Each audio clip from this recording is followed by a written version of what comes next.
Good afternoon. I'm Joy Evans, member number 313. The last ones, I'm told you are 316. 316 years. 2 steps to last.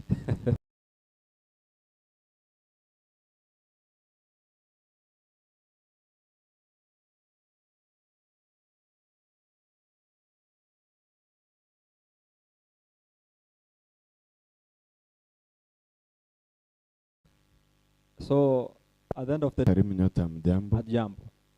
Kwa majina naitwa Hallelujah. Thank you so much. Thank you so much. Tukifika kule, by the time tuko pale, huo umejipanga. You give us one song to break the monotony of introductions. Yes, Marlin. Good afternoon. Good afternoon. Kwa majina ni Kemto Marlin. Good. I'm representing Samani. You come from? Katani. To be precise, ni Machakos County. Precisely. Yes. That is Nairobi region. Yes. I also want to become a member. Hallelujah. Remain standing. There is a guy, wale ambao mko online, in our online engagements, yule ambao alikuwa anatufundisha mambo ya system. Ile system, tulikuwa tunatolea pesa ngapi? 300. Huyu, tunasema bibi yake kama ni mke wake. Ni? Data. Better half. So she's representing him, and she's also becoming a member. So he's Mosomi is a partner developing the system. So she's here in 2 capacities. Karibu sana, madam. Thank you. Yes, sir. Good afternoon. Well. Ayora, Lamek. Lamek Ayora. Watu wa Nairobi hawana mambo mengi. Karibu sana Ayora. Mwimbaji anapojitayarisha, tukifika kwa ule wa mwisho. Bwana Yesu asifiwe. Amen. Hallelujah. Amen. Akimogirete ya mogea chirona. Kwa majina ni Kevin Onsongo, member number 124. Ata wanga kwale wancho chenje protocol ga. Eliyo Moise chendanga ni wantu banya ole chinguru.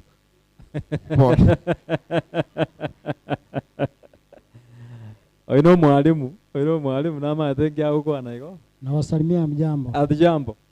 Kwa jina naitwa Ibrahim Umayo Mosoti. Ama ukipenda unaweza kanita Athleti Ibrahim. Member namba nimeisahau kidogo. Oino Menyoki. Eke Menyoki. Thank you, Abraham. We want to give this time to our brother for a song, and then we will resume. Siona kama haja amejipanga. We are also expecting his brother Bernard Riziki, and we also have ambassadors, Hope Ministers. So Hope Ministers mnajipanga, huyo akimaliza we will bring you in between the introductions. Riziki akiingia na yeye tutampatia hiyo airtime. Tutakuwa tunaenda hivyo.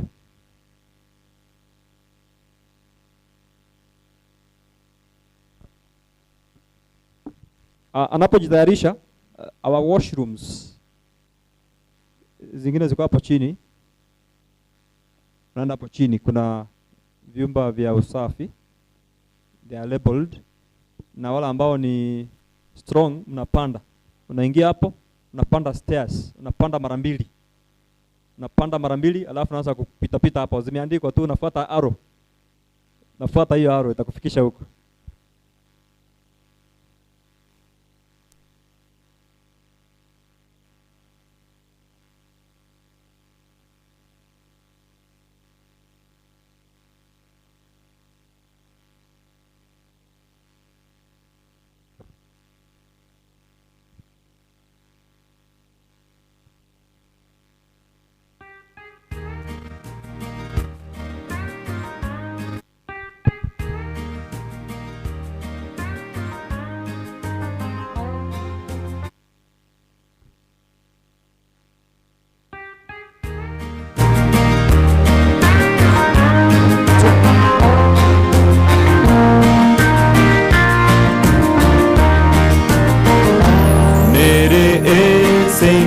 Yakobua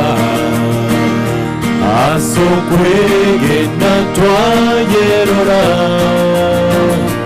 Tatanigo atuganyire Otoro seria obomenyo Sengia Botande Tomera nenge wengia Sengia Botande Tomera nenge wengia We shall sing on that beautiful shore the melodious songs of the blessed, and our spirit shall soar on the morn. Not aside for the blessings of rain in the sweet, by and by. We shall meet on the beautiful shore. In the sweet by and by, we shall meet on the beautiful shore.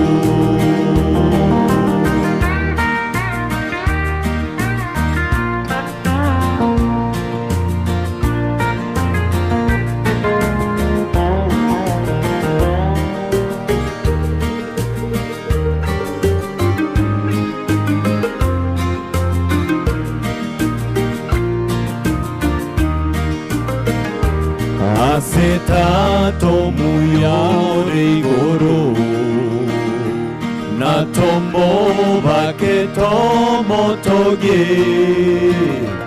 aseke wakyo wanchani nevisyo atose senige sengia Wotande Tomera nenge wengia Sengia Wotande Tomera nenge wengia In the street by and by We shall meet on that beautiful shore. Thank you so much.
Tuliachia wapi? Tunaendelea na introduction tafadhali.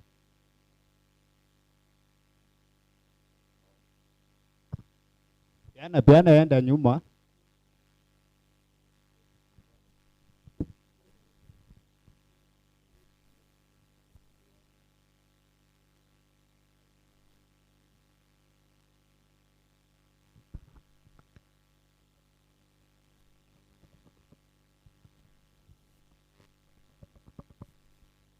Nawasalimu nyote mjambo. Kwa majina ni Beneta Ogeka. Nawakilisha msichana anaitwa Zipora Mwambua kutoka Katari, lakini niko hapa Kisii. Thank you so much. Zipora kutoka Qatar, well represented. Salimu nyote wa mjambo. Hatujambo. Kwa majina ni Justus Ondieki. Na wakilisha msichana anaitwa Sara Nyaboke namba 29 kutoka Katari. Karibu sana. Huyu alifika hapa saa 3. Mapema sana. Na wasalimu wa mchambo nyote. Hatujambo. Naitwa Meli Nyaboke na wakilisha msichana anaitwa Ruth Onyingwa namba 268. Anakuwa wapi? Kutoka Saudi. Saudia. Karibu sana. Good afternoon. Good afternoon to you. Karanja David 243 Transmara. Karanja na represent nani? Lorin. Lorin ako wapi? Lebanon. Na mbona mmekaa hivyo wote hivyo kama unajua tu. Ni sawa. Good. God is good. All the time. I'm Benjamin Ora Marsimiu from Kilgoris. David Karanja. Tusalimie Kimasai. Enda sababu kwa waki. Eba. I don't want to hear. Good afternoon. Good afternoon. Masi Ontieri, member number 37, Kisii. Wana mpango. Unaona hiyo group vile iko hivyo? Fanya mpango. Hi. Hi. I'm Elizabeth, mimi ni mgeni nimeletwa na Masi. Karibu sana mgeni. Feel free. Good afternoon. Good afternoon to you. My name is Melodious Momanyi. I'm a new member. A new member. Karibu sana. Umeenda. Sasa wewe acha. Tuende nyuma. Tutakuja hapo. Hope Ministers wanapokuja mbele watupatie wimbo mmoja. Hello. Hello. I'm Kenyanya Edwin, yet to become a member. Setting member 246, Fen Ondieki. She's in... Ako wapi? Saudia. And you are also becoming a member. Karibu sana. Good afternoon. Good afternoon to you. My name is Clinton, representing member number 295, Janet Ouko, Machakos County. Thank you so much. Janet Ouko. Good afternoon. Good afternoon. I'm Joshua Bundi, member number 183, Kisii Region. Karibu sana. Hi. Hi. I'm Sylvia Morira, Kisii Region, member number 83. Karibu sana. Habari zenyu? Njema. Kwa majina ni Esther na wakilisha Gertrude kutoka Nairobi. Gertrude, Ogega. Ochomba. Karibu sana. Hope Ministers wangekuwa hapa mbele kama wako. Good afternoon. Good afternoon. From Nyamira County. Nyamira County. Karibu sana. Hiyo kitu ni kama imeisha. Ongea kwa sauti. Hi. Hi. Lydia representing Rosemary Bonareri, Kisii Region, number 186. Sauti imefifia kidogo. Hata hivyo karibu sana.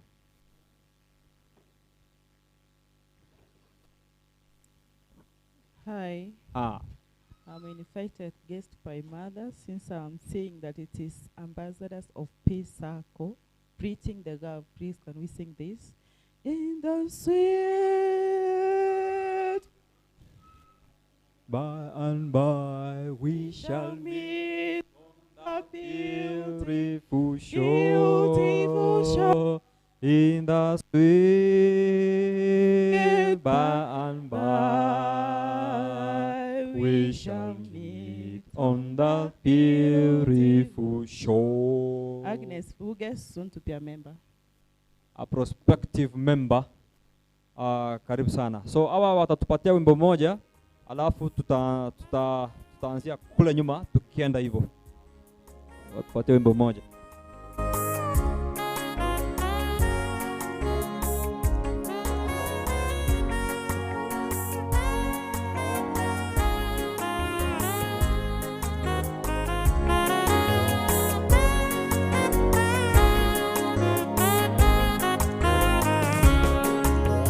Nitaimba sifa za Bwana Yesu, Mfalme wa amani, Mkombozi wetu. Aliumba mbingu na vitu vyote, kweli Mungu una nguvu. wa vyote. Wewe Mungu na nguvu, mmiliki wa vyote. Nitaimba sifa za Bwana Yesu, Mfalme wa amani, Mkombozi wetu. Aliumba mbingu na vitu vyote. Wewe Mungu na nguvu, mmiliki wa vyote. Wewe Mungu na nguvu, mmiliki wa vyote. Twashangaa ulivyotuumba sisi kwa ustadi mkuu, ukatupa uwezo juu ya viumbe vyote ulivyoviumba. Upendo wako ni mkubwa na mkuu, ulitupenda hapo mwanzo.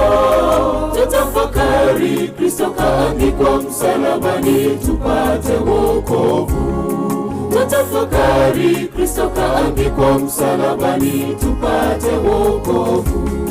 Twashangaa ulivyotuumba sisi kwa ustadi mkuu, ukatupa uwezo juu ya viumbe vyote ulivyoviumba. Upendo wako ni mkubwa na mkuu, ulitupenda hapo mwanzo. Tutafakari Kristo kaangikwa msalabani tupate wokovu. Tutafakari Kristo kaangikwa msalabani tupate wokovu.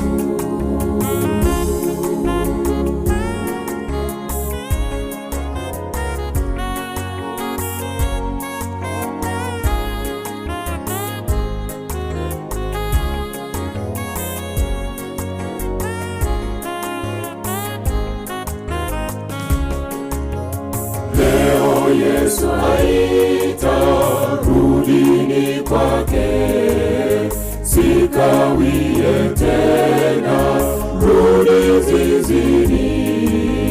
Kaandaa karamu, tarudi tena, kuchukua wateule waloshinda dhambi. Kuchukua wateule waloshinda dhambi. Leo Yesu aita, rudini kwake, sikawie tena, rudi zizini.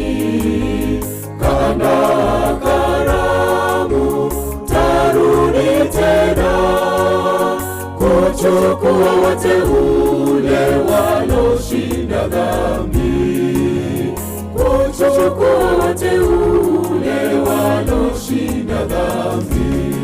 Twashangaa ulivyotuumba sisi kwa ustadi mkuu, ukatupa uwezo juu ya viumbe vyote ulivyoviumba.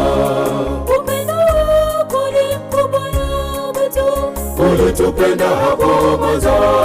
Tutafakari Kristo kaangikwa msalabani tupate wokovu.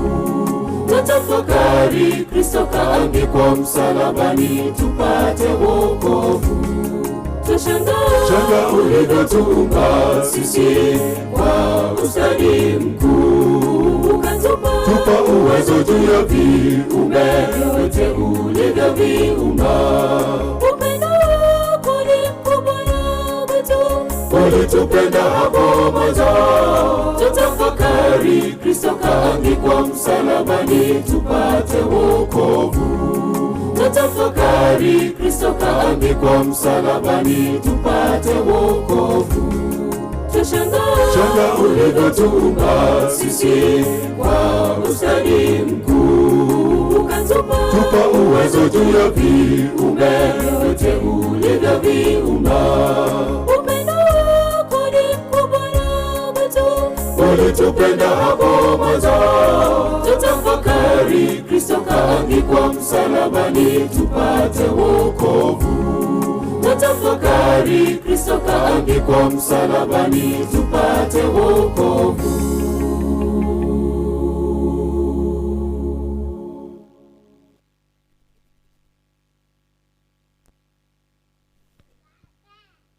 Tunaendelea kule nyuma with introductions. Alias Toika. Then tukifika mahali tutaalika Nyanjo Dorcas to do us one song. Kwa tumefika kule. Salamu alaikum. Alaikum. Salamu alaikum. Alaikum salam. Tena mmekasirika. Mnakaa mmekasirika kama ninja. Okay, I'm very teenage.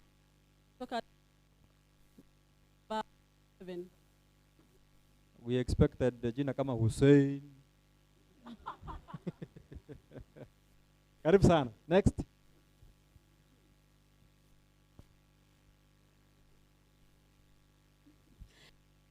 Garol.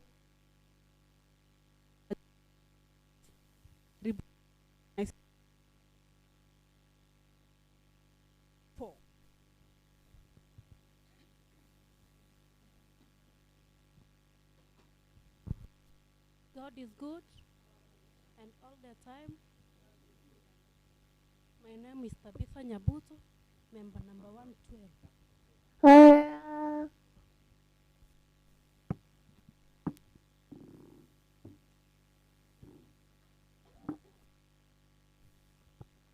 Hello. Naitwa Obed Matumbi, member number 055. Unatoka wapi? Nakaa Badala. Nyanchwa Kisii region. Tukuje mbele tuna hiro hivi. Tukuje mbele hivi. You are free to speak. Kama unauza mtumba tuambie unauza mtumba tukuje kununua. Good afternoon.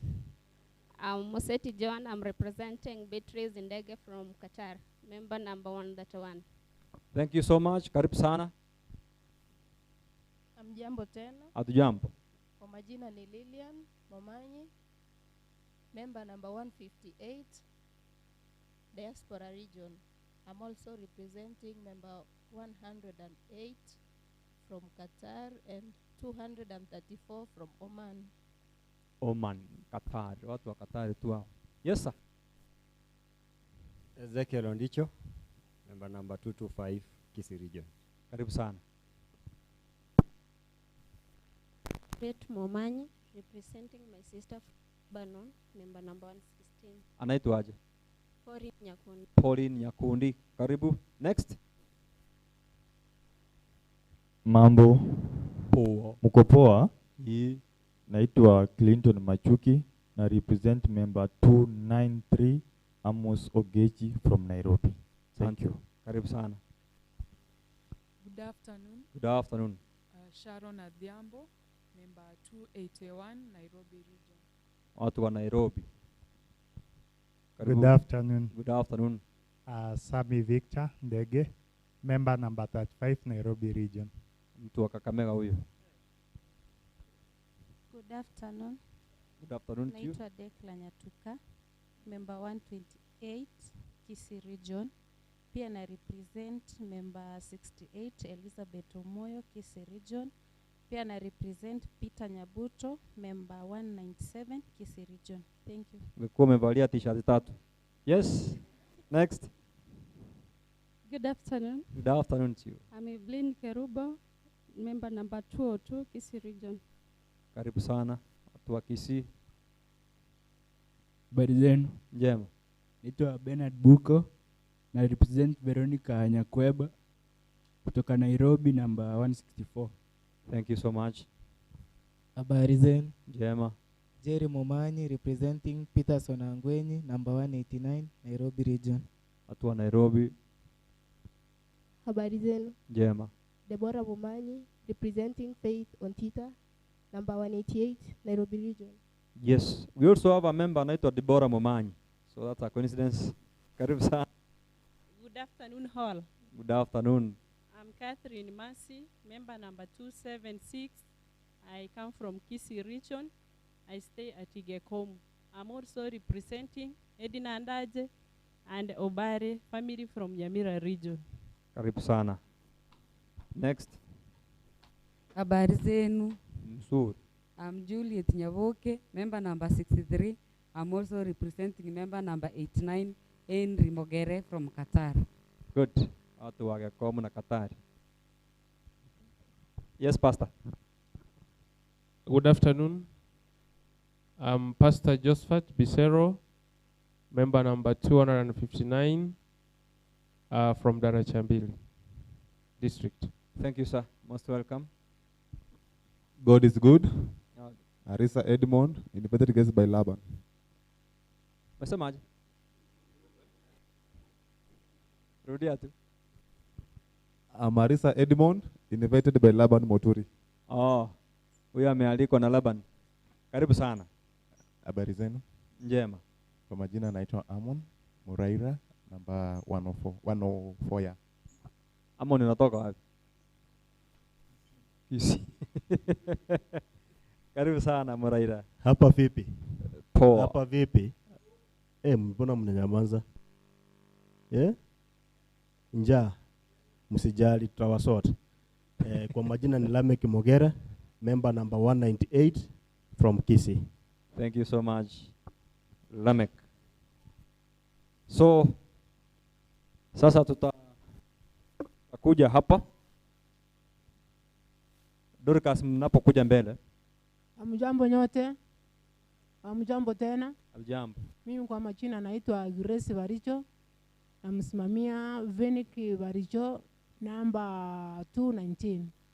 Nyamira County. Thank you so much. Tuenda hivi. Good afternoon. Good afternoon. Naitwa Maureen. Nimealikwa. Huyu ni mwalikwa. Tunaamini atakuwa member at the end of the day, avalie t-shirt pia. Good afternoon. Good afternoon.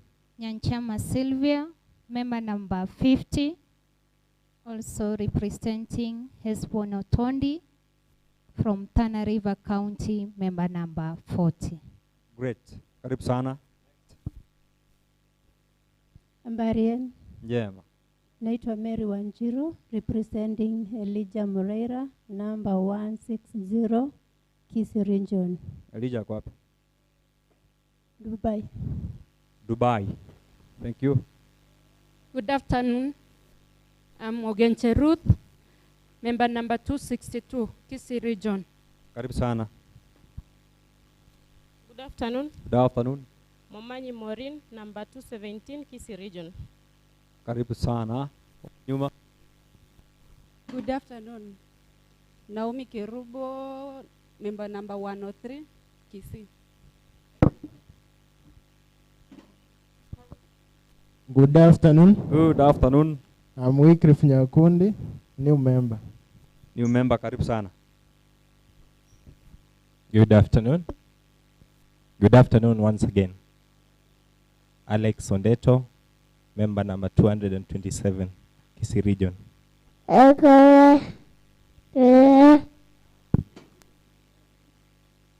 afternoon. Dorino Vita nimealikwa. Tuendelee hivyo. Good afternoon. Good afternoon. Good afternoon once again. I'm Raymond Atura 261. I'm also representing Fanis 151 from Nairobi region. Habari zenu. Njema. Kwa majina ni Evelyn Kerbo na kirisha msichana anaitwa Dolphin Saboke number 45 kutoka Suneka. Dolphin yako Suneka. Ako Saudi. Saudi. Tunaenda nyuma. Tunaenda nyuma. Achana nao. Hao kwa karibu na kitchen. Good afternoon. Lilian Mugus na represent church number 155 kutoka Qatar. Qatar, Justin Misiani. Yes, next. Hi. Hi. Hi. Lea Kema, member number 264, Nyanjwa Kisii. Karibu. Poa. Na Lea. Wewe ni mgeni mwalikwa? Hi. Hi. I'm Veni Kinyabon, number 70, Kisii Region. Thank you. Most welcome. Dorcas. Happy Sunday. Hiyo tunajibu aje? Happy Sunday. Happy Sunday. Na salima mjambo. Jambo. Kwa jina naitwa Robinson Akiti Okioga from Wekom, Mwavisho Redisens yuko Kerina. Na member Thank you so much. Okioga. Next. Hello, I'm Denita Mora, representing Judson Ombati, membership number 84 from Nairobi. Hello. Elda, naona watu wamekasirika, si tuachie hapa tuende kalanji ndio turudi. Lunch ndio inakazisha watu? Yes, I'm Auka Pius, member number 294, Kisii Region. Thank you so much. Lunch iko. Tukipewa muda tutaiendea huko.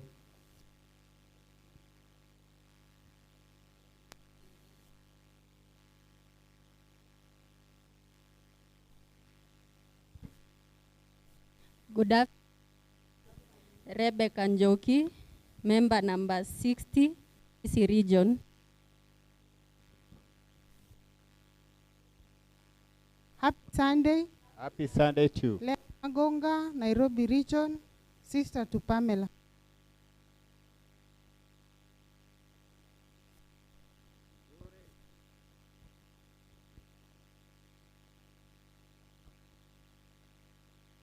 Hi.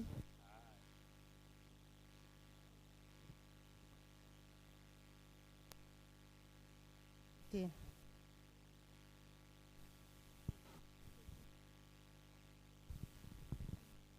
Hello, I'm Irene Areba, number 193.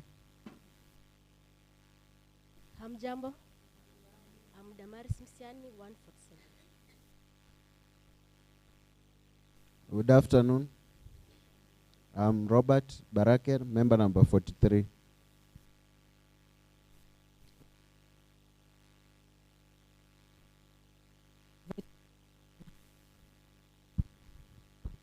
Praise God. Praise God again. I'm Jeriah Moya from Kisii, member number 59, natoka Nyamachi. Good afternoon. I'm here to represent my wife, Lista Mora, number 23, and also to represent myself, number 38, from Kisii Region, Nyankongo. Thank you. You are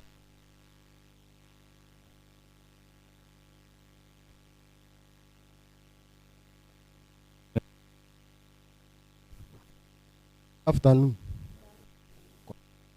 This year, a new member.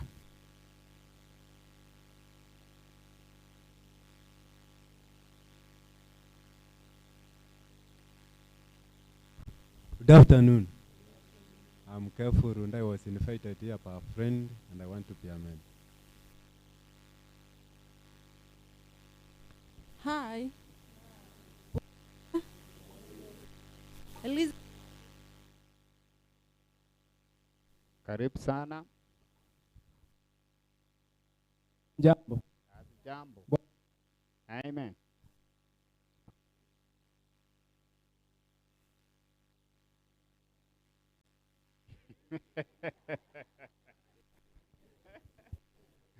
Hi. Hi. Limu nyota mjambo. Jambo. Majina anaitwa Charity Mora Onkebo, nimealikwa. No, that's a new couple. Nasalimia mjambo.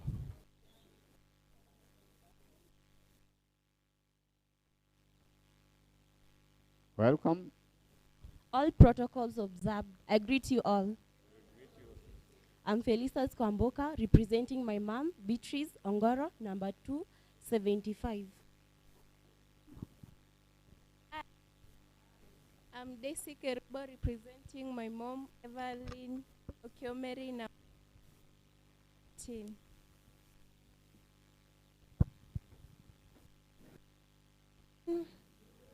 Kwa majina mimi naitwa Grace Okiomeri kutoka Kenyenya. Nimefurahi sana kwa huu mkutano, hata mimi nitaingia. Hamjambo. Hamjambo tena. Guy Kwamboka, representing member 30, Innocent Matangi. Hello. Mokaya, representing my dad, Edwin Mokaya, member 175, Nairobi Region. God is good.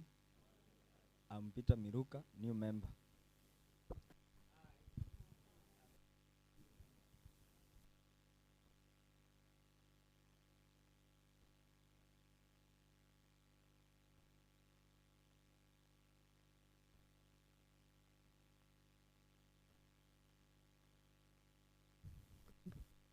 Number 33.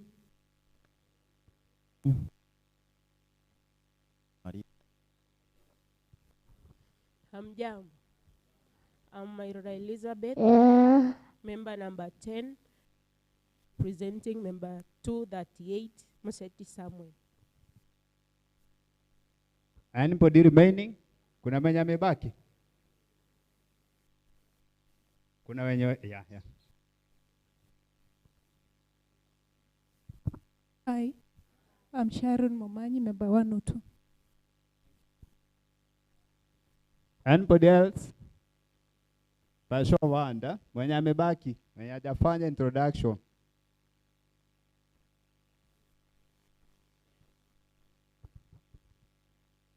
Hello, good afternoon.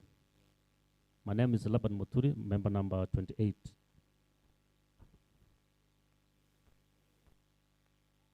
Tunaendelea.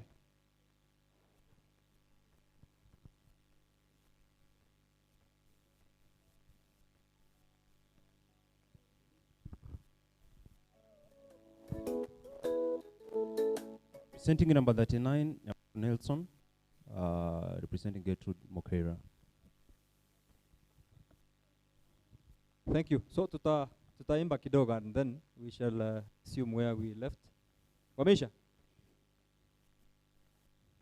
Dorcas, hawa ni kina mama kutoka Nyancho.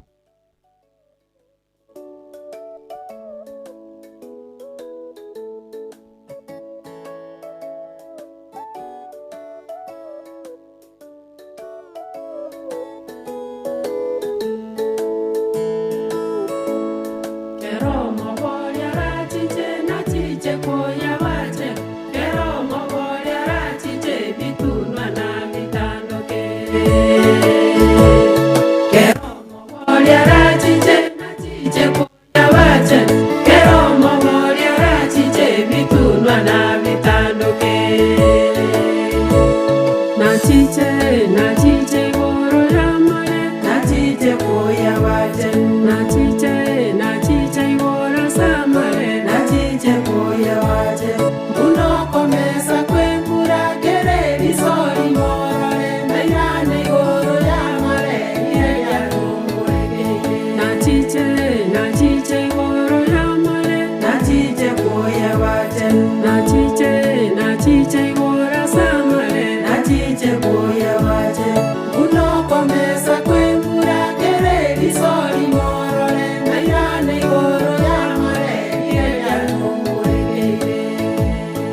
sibolie koruma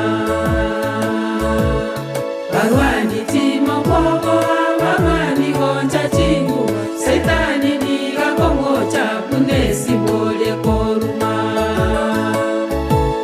nachiche igoro ya male nachiche boya wajen nachiche igoro samale nachiche boya wajen unoko mesa kwembura gereli soli morore nayane igoro ya male yega tobule nachiche igoro ya male nachiche boya wajen nachiche igoro samale nachiche boya wajen unoko mesa kwembura gereli soli morore nayane igoro ya male yega tobule nachiche igoro ya male nachiche boya wajen nachiche igoro samale nachiche boya wajen unoko mesa kwembura gereli soli morore nayane igoro ya male yega tobule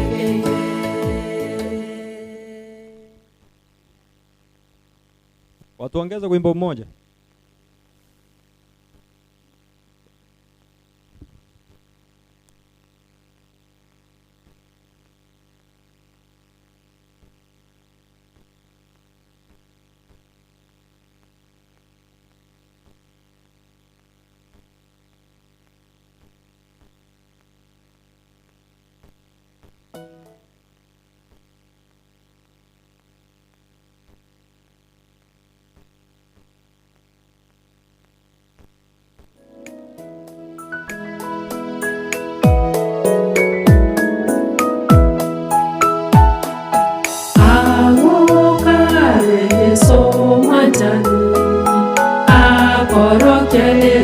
Obonene bwane abalina etigere moni awa bana bagotera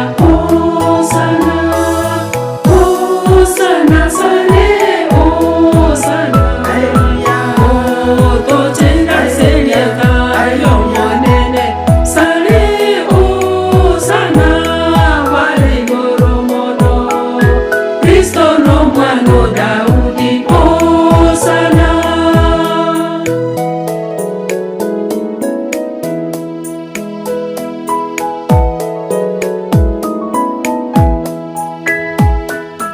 oyo moroti obacheire nere omororo okworokereria akalina etigere moli abantu bakarabyetera osana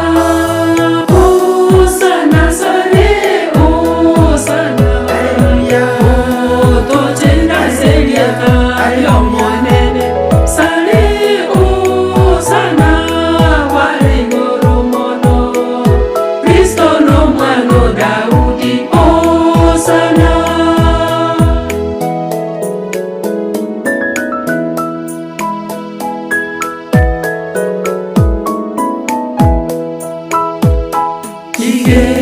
kagenda igora sechianga na matama kendo bamwarerete mocho mogima ogategokana moyo mogotogya mono osana sale osana otochenga seliaka ayomonene sale osana wale goromono Kristo no mwano Daudi osana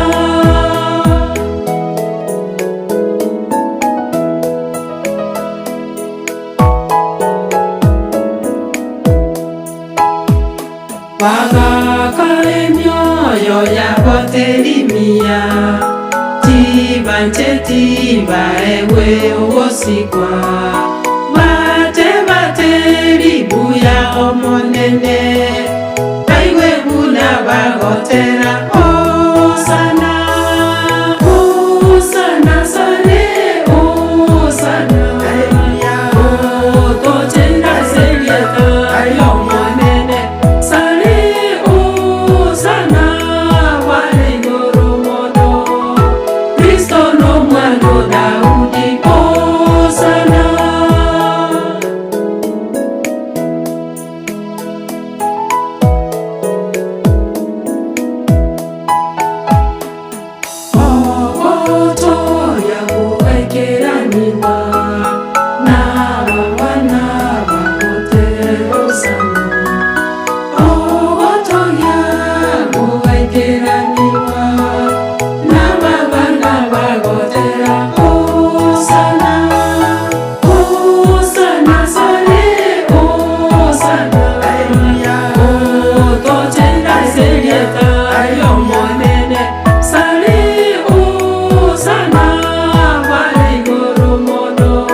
Tunashukuru kwa that presentation.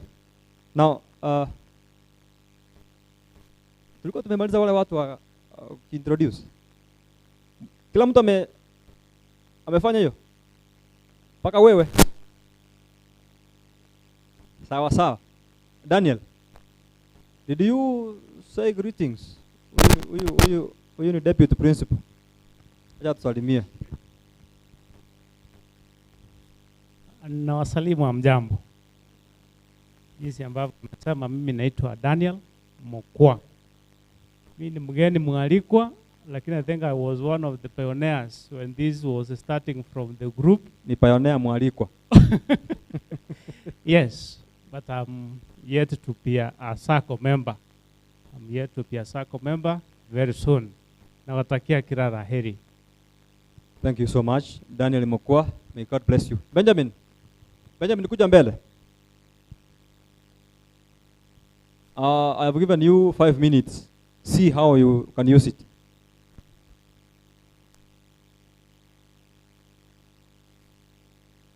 Hiyo ni ya kusalimia watu ama ni ya kutumia? Asante. Nyaneti is my childhood friend, ndio maana hata hana procedure wakati anani invite. Alikuwa ananiomba koti, suti wakati tunaenda harusi toko Chikomachi. Kuna mimi ndiye nilikuwa sonko hapo around. Kuna suti zilikuwa kubwa kubwa kama ni koti nafika hapa na long hapo chini kama ile mfuko ya kusiaga kwa tingatinga. Lakini hiyo inajulikana. Kina Dani wangetoka huko kwao mpaka kwetu Getari kuja kuomba hiyo suti. Lakini siku hizi wamebadilisha. Vile amewaambia, mimi naitwa Benjamin Onsom. Ni member wa hii SACCO, na nafurahi kwa sababu members wengi na wajua kwa majina kwa wall, lakini kuonana hatujawahi onana. Na vile amenipea huu muda, anafikiria nitafanya kusimamisha watu. Tafadhali msimame tufanye mazoezi kidogo. Tote ni igoro, tusimame. Alafu najua mmechoka, mmekuwa bored. Sasa kuna hii wimbo wanasema I will make you. Yes. Sasa mnajua wale mko F. Ukisikia F unafanya nini? Unakaa. Ukisikia M unakaa. Ni hivyo tu. Haya, mkae chonjo basi. Ukipatikana uko off guard na kuleta hapa mbele. Haya. Ukisikia F unakaa kama we ni female. Ukisikia M, so tutakuwa tuna interchange. Haya. I will make you fishers of men, fishers of men, fishers of men. I will make you fishers of men if you follow me. Ngoja kwanza. Njua. Kuja hapa. We kuja hapa.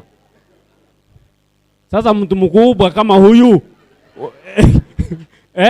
Sasa haya, sasa nataka hapa hakuna kiti. Kuja na kiti yako hapa. Bring your seat here so that watu waone huyu Goliath mzima anafanya namna gani. Ama ufanye kutoka hapa watakuona. Haya, tunaanza tena. Tusimame sisi wote. Tena muone mtu mwenye mkiona anafanya opposite mnaniambia, kwa sababu mimi ni mwalimu, unaniambia teacher ndio huyu tunamleta. Haya. Lakini usichunge mtu usahau wewe yako pia. Haya. I will make you fishers of men, fishers of men, fishers of men. I will make you fishers of men if you follow me. Okay. Huyu nyinyi wote kaa sasa. Nataka ufanye hii kitu hapa watu wakiona peke yako. Hatuwezi sema vitu na wewe usikii. Huyu ni mwalimu, deputy principal msima. Sasa vile umeketi hivi, nikisema ukisimama. Sawa? Nyinyi wote mtulie tu, muangalie deputy principal, hivi ndio wanafunza watoto wetu. Haya, I will make you fishers of men, fishers of men, fishers of men. Enda ukae sasa, enda uketi. Amejaribu. I think sasa tunaona watoto wetu wanaweza kuwa mikono mizuri kwa hiyo deputy principal. Otherwise sina mambo mengi. Mwenye alinipea kipaza sauti dakika 5 zake zilikwisha kitambo. Nyaneti, asante sana kwa kunipea hiki kipaza sauti na tumeweza kutoa ile uchovu kidogo. Asante. Barikiwe sana. That is Benjamin Song, director, Behari Stores.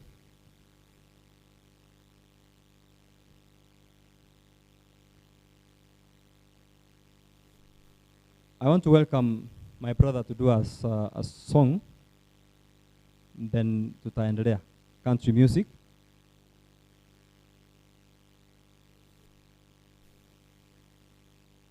And then tutatoa utaratibu wa next order. Muko sawa? Dekla anafanya hivi. Uko sawa sawa? Nimekuona. We'll do it. Hiyo time ikifika atutanguli mambo. We are expecting more visitors. Kuna jambo ambalo watafanya wakiingia. So yale karibu kuyamaliza. After that presentation, I'll bring in Kiombe. Wilfred Kiombe will give us an overview about the software, the system we are using. You will have some time to chukue kidogo tu brief statement about the software which we are using, which we will be using beginning January. Vila tunaanza tu January hivi, we'll start using that system. So Kiombe.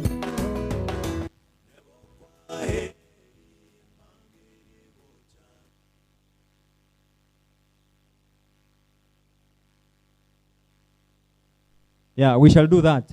And then other things will follow. Karibu sana.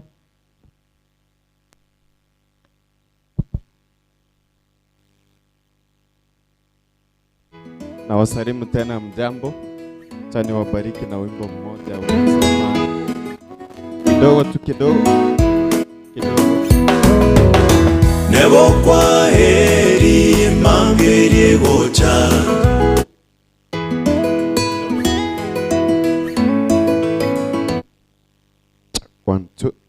Na wasalimu mjambo tena. Wangapi wamekuja wageni? Wenye mmeingia saa hii, karibuni sana. Kwa majina anaitwa Dan Hassan, mwimbaji wa country music. I think some of wengi tumekutana sana kwa functions za church, mahali mikutano mingi. Acha niwabariki na wimbo mmoja ambao mnaujua. You can join me ukisikia. Thank you so much.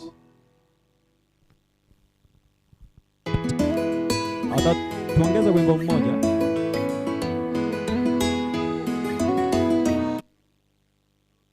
Give us one more song. Okay. We want to recognize the presence of Pastor Laban Ototo ambaye atatubariki na mahubiri baadaye. Pastor, karibu sana.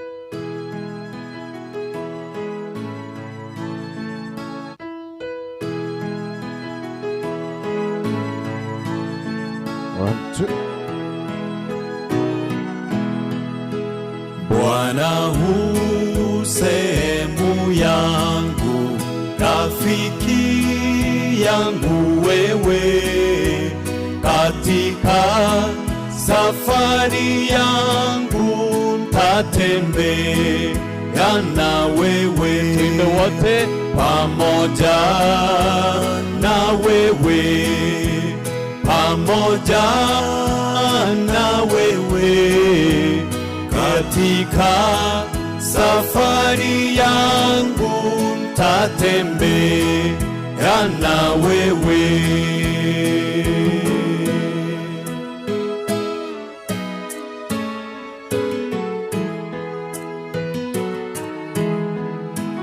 Mali hapa sikutaka ili niheshimiwe, na yanipute mashaka sawa sawa na wewe, pamoja na wewe, pamoja na wewe. Erini ute mashaka sawa sawa na wewe.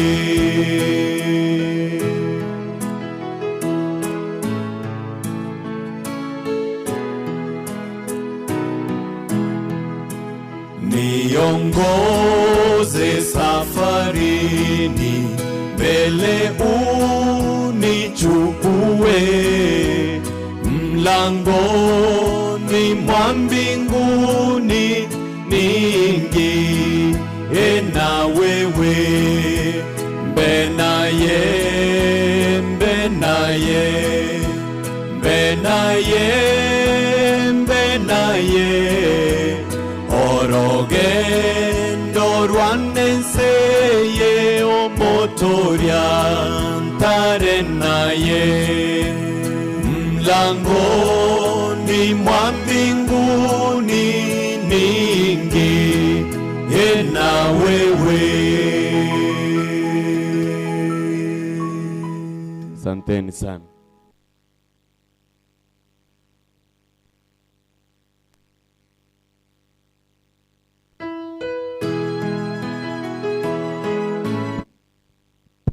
Thank you, Dan Hassan, for that presentation. We are moving to the tail end of our program today. Geoffrey, tusalimie. Osana. Your membership number and where you come from. You are loading. 133. Thank you so much. I know I've ambushed you. Kuja nyuma tu. Madam Vera, tusalimie. Kuna ile mic iko wapi bila kombali huko? Ile microphone imendaje? Iko hapo mbele. Wale ambao wamekuja nyuma ndio nimeona wachache tu. They can send greetings. Madam Vera, if you can remember your membership number, tutashukuru. Lakini kama ukumbuki, hata wengine kutoka Nyanchwa wa Dorcas hawako kumbuka. Yes, good afternoon once again. Good afternoon. Yes, my name is Vera Nyaenya, membership 302. I come from Nyanchwa and I'm really pleased to be part of you. Thank you so much. Isaac Ositu. Mwalimu Tokwani. Good afternoon, members. Good afternoon. I'm Osito Isaac. I come from South Mugrango, but I reside at Nyanchwa. Helen Momani. Good afternoon. Good afternoon. I'm Helen Kwamboka, Kisii region, membership number 046. Thank you. Hao ni wale ambao nani tena amekuja nyuma tusalimie. Kuna nafasi ya watu. Yes. Kule nyuma Kiombe.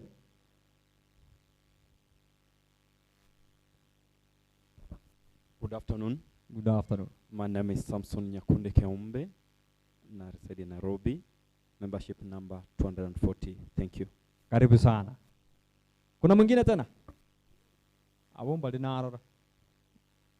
Yes. Good afternoon. Good afternoon. Lucy Mogi, membership 297. 297. You come from? Kisii region.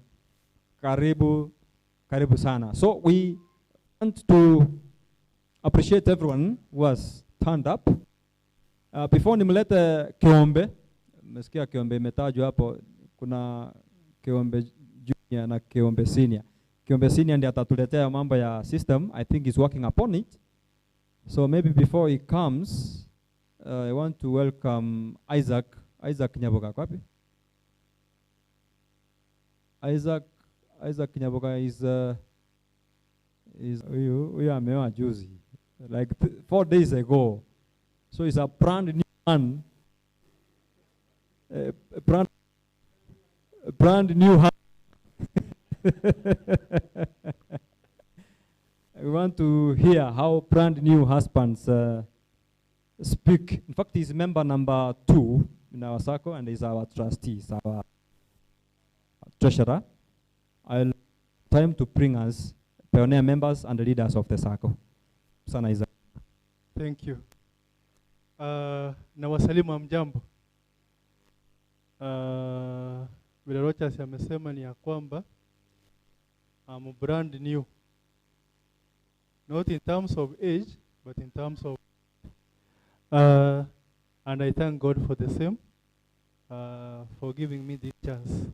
I take this opportunity to welcome all the pioneer members and officials in front. Pioneer members and officials.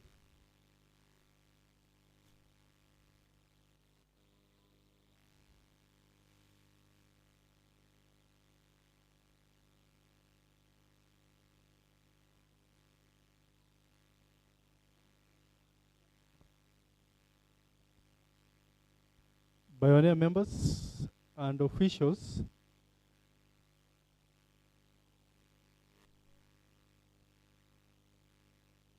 As you have heard, I'm Isaac Nyaboga. I'm one of the pioneer members and the treasurer for our circle. I want to take this humble opportunity to give these members opportunity to talk to you, greet you, and they can also say their position in the circle.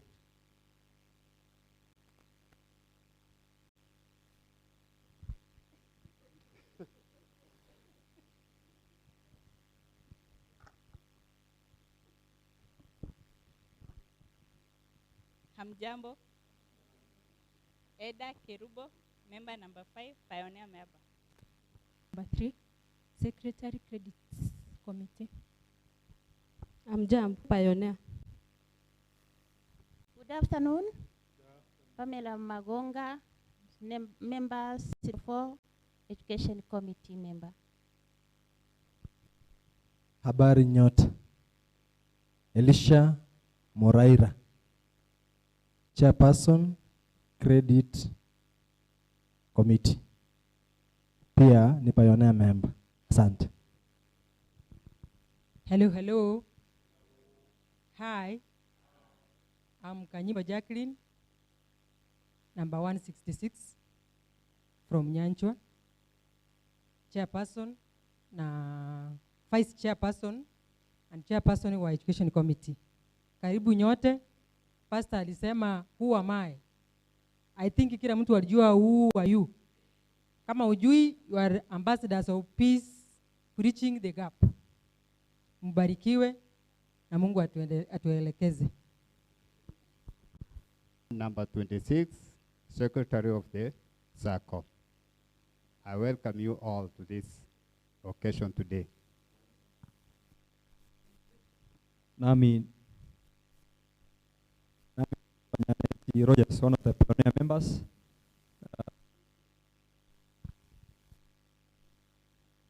Kiombe.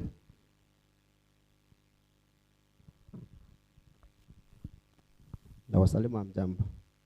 Mimi naitwa Wilfred Keombe, member number 25, Secretary Education. Feel welcome. We also have Tiberius. Tiberius is one of the members also and the leaders.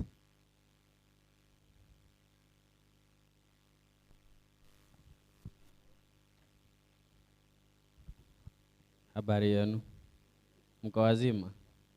Mnapendeza. Nashukuru Mungu kwa siku ya leo. Kwa majina ni Nyabuto Tiberius, member number 053. Pia mmoja wa viongozi wa hiki kikundi Nimewakaribisha sana, mbarikiwe. Thank you so much. We also want our patron, Honorable Justin Omwenga, to come and say a word.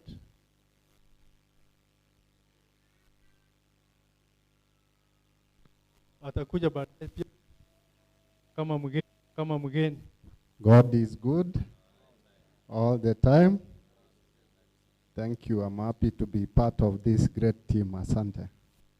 That is working day and night to make sure that our circle is running and the programs are running smoothly. So these members, you have entrusted them to be in charge of this circle for the next 2 years, others 1 year, depending on. You do so before we go. Now, I want to welcome Hope Ministers, deliberately so. Hope Ministers to come forward. Hope Ministers to come forward and present an item. And this a brief history of the SAC. Then Kiombe will come in with the system updates. And then we shall climax our program with the last program of the day. Hope Ministers.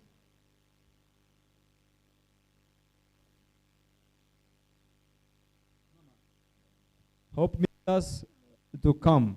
Wakimaliza presentation. Hope Ministers to come. Wakimaliza presentation, we shall have a brief history of the SACCO. Hope Ministers.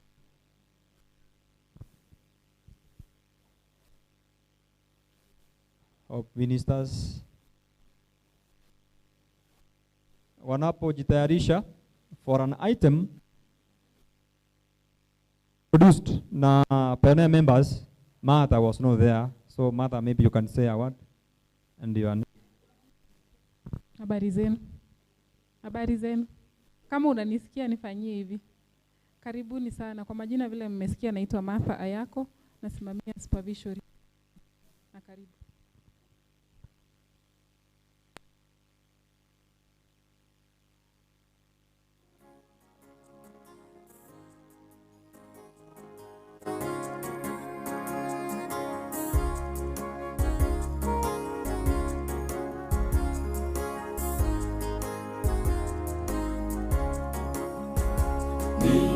Ninasikia sauti yako ikiniita, mwanangu njoo. Leo umesumbuka katika dhambi, uje mwanangu nikupumzishe. Ninasikia sauti yako ikiniita, mwanangu njoo. Leo umesumbuka katika dhambi, uje mwanangu nikupumzishe. Sauti ya wale inaita leo, Yesu aita, uje mwanangu, usikawie katika dhambi, lango la rehema bado li wazi. Sauti ya wale inaita leo, Yesu aita, uje mwanangu, usikawie katika dhambi, lango la rehema bado li wazi.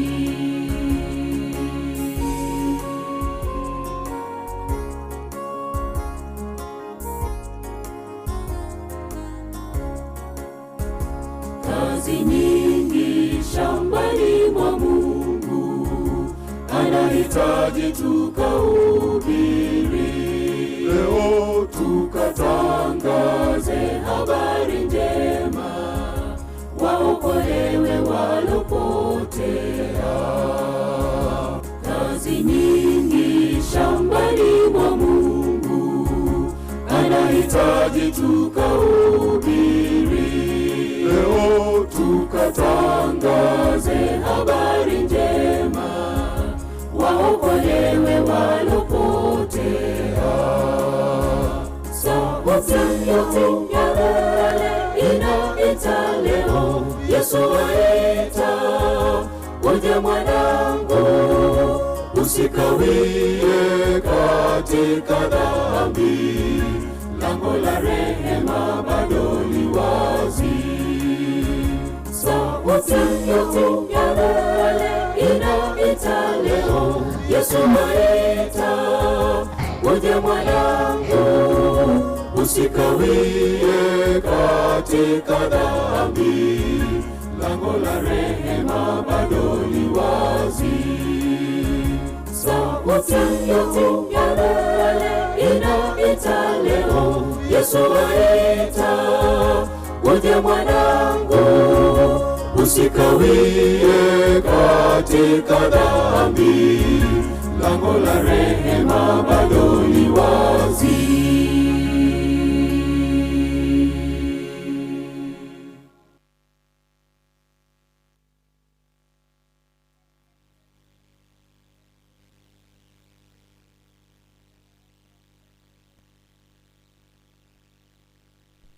I wanted hiyo kwaya waimbe ndio brief history about the group deliberately.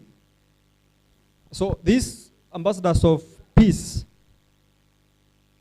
Circle Limited ilianza as a youth group, na hiyo youth group ndio ile. It began as a youth group at Nyancho. Somewhere 2012, 2014. That's how it began. They had a saving culture, like every month they were giving 50 bob kwa kila mtu, 50 shillings.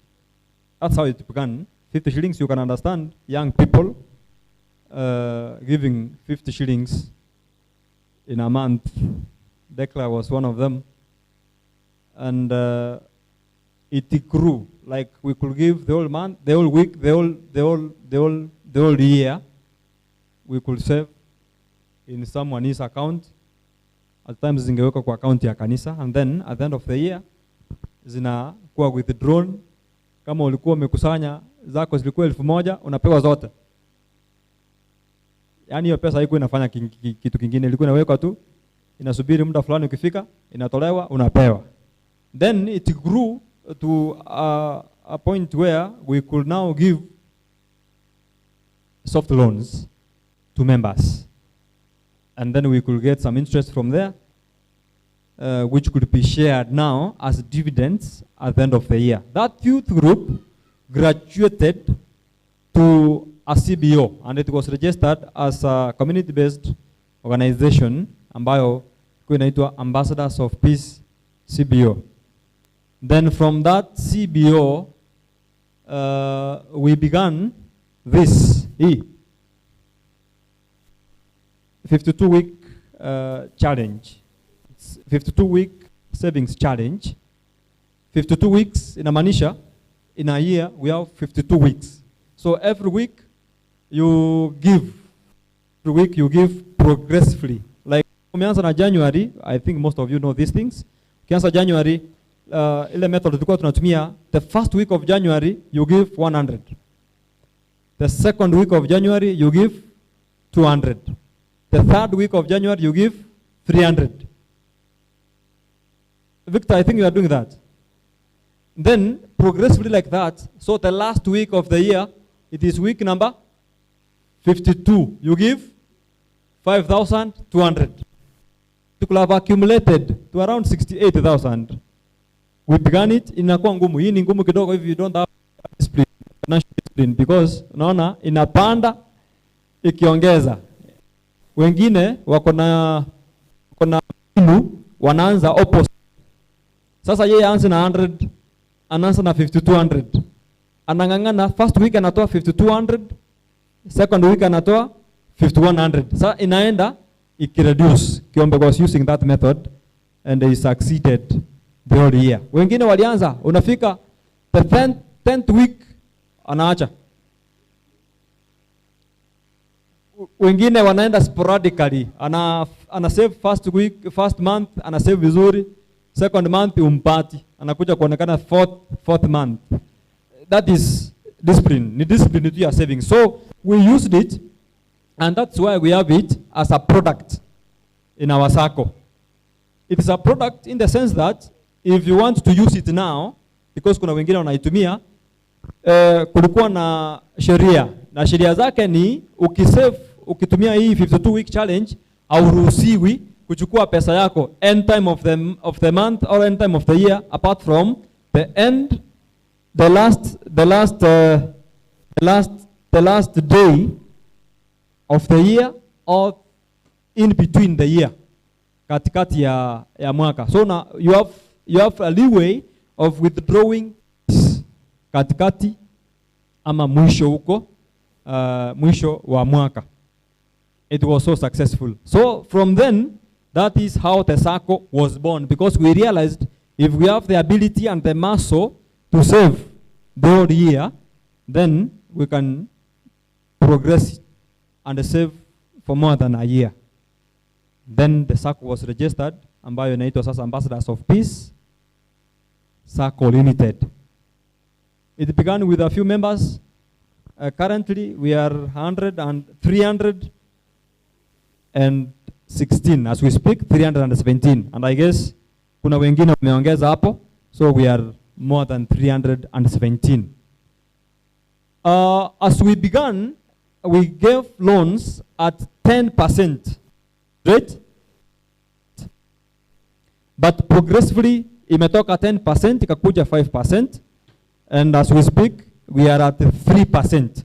The normal loan, we are at 3%, and the capital base as we speak is 5 million. We are at 5 million as a SACCO. Huyu mtoto mkiona mamake mwambie mchukue.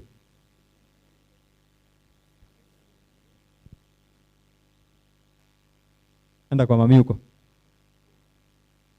Now, there is something which we must mention on this brief history about the SACCO. This SACCO began as an Adventist movement, na imegrow kwa misingi ya Kikristo.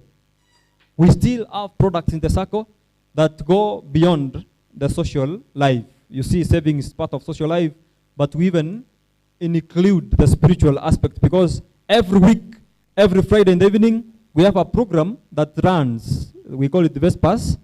It brings people together. Ni nini ilifanya tukaanza hicho kitu? We realized our members suffer psychologically. You remember, this thing even appeared in our country as a concern. Especially those people who live in the Gulf, wengine wako traumatized because of maybe things they go through. You understand, these people who come from Lebanon, kuna kipindi imefika kukakuwa na vita, so kukakuwa na hiyo shida, unapata mtu ako pale, lakini ako na shida kiakili. We began that program ya Vespers, tuka incorporate some psychiatrists and psychological, I don't know, sivyo wanaitwa wale watu ambao wana psychologist, wanazungumzia watu, kwa sababu we realized our members are suffering and it is doing well. We have people who have recovered from such problems, na saizi they are champions of the same. So our SACCO has a future, and as you can see, so for now we have five products. We advance normal loans, we advance emergency loans, we advance school fees loan, we advance development loan, na hiyo 52 challenge saving culture is also part of the game. Now, I want to welcome Kiombe at this time to take us through the software. Kiombe, karibu. Na wasalimu tena mjambo. Tungekuwa tukue na developer. We have tried to project the meeting between us and him, but we are unable just because of the poor connection from our end. Now, you've been operating in an analog way, whereby when you send your money to the account. That's AOP account, AOPK account. Rogers has done a great job all this time from last year and beyond. He had been updating our accounts, and you know how heavy that job is. Like never start with the end. Always start with. Never start with or end with. Always start with, because it is the start that. Praise God. Put God first and you will never be last. Always begin with God. Hallelujah. When the disciples experienced storms, frustrations, disappointments in the boat, those who believed in him never feared, because they knew that despite the frustrations and the disappointments, the master of the storm is right with us. Hallelujah. Storms and disappointments you will go through as you embark on this project. I want to tell you, if you begin with God, all shall be well with you in the name of Jesus. Na Mungu mutalia safarini, pati mwishoe mutaimba wimbo wa ushindi. Because our God is never last. Our God is always first. And the moment we accept to begin with him, I want to assure you, friends, that it doesn't matter the storms, it doesn't matter the frustrations, it doesn't matter the disappointments, it doesn't matter the state of the economy. So long as Jesus is with us, I want to assure you, you will be successful in your project in the name of Jesus.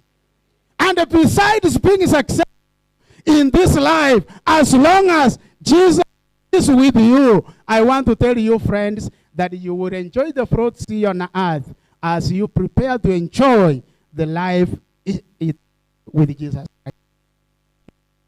Faida kufanikiwa na kufurahia maisha ulimwenguni, Yesu anapokuja mara ya pili, tukataliwe na tupate aibu ya milele zote.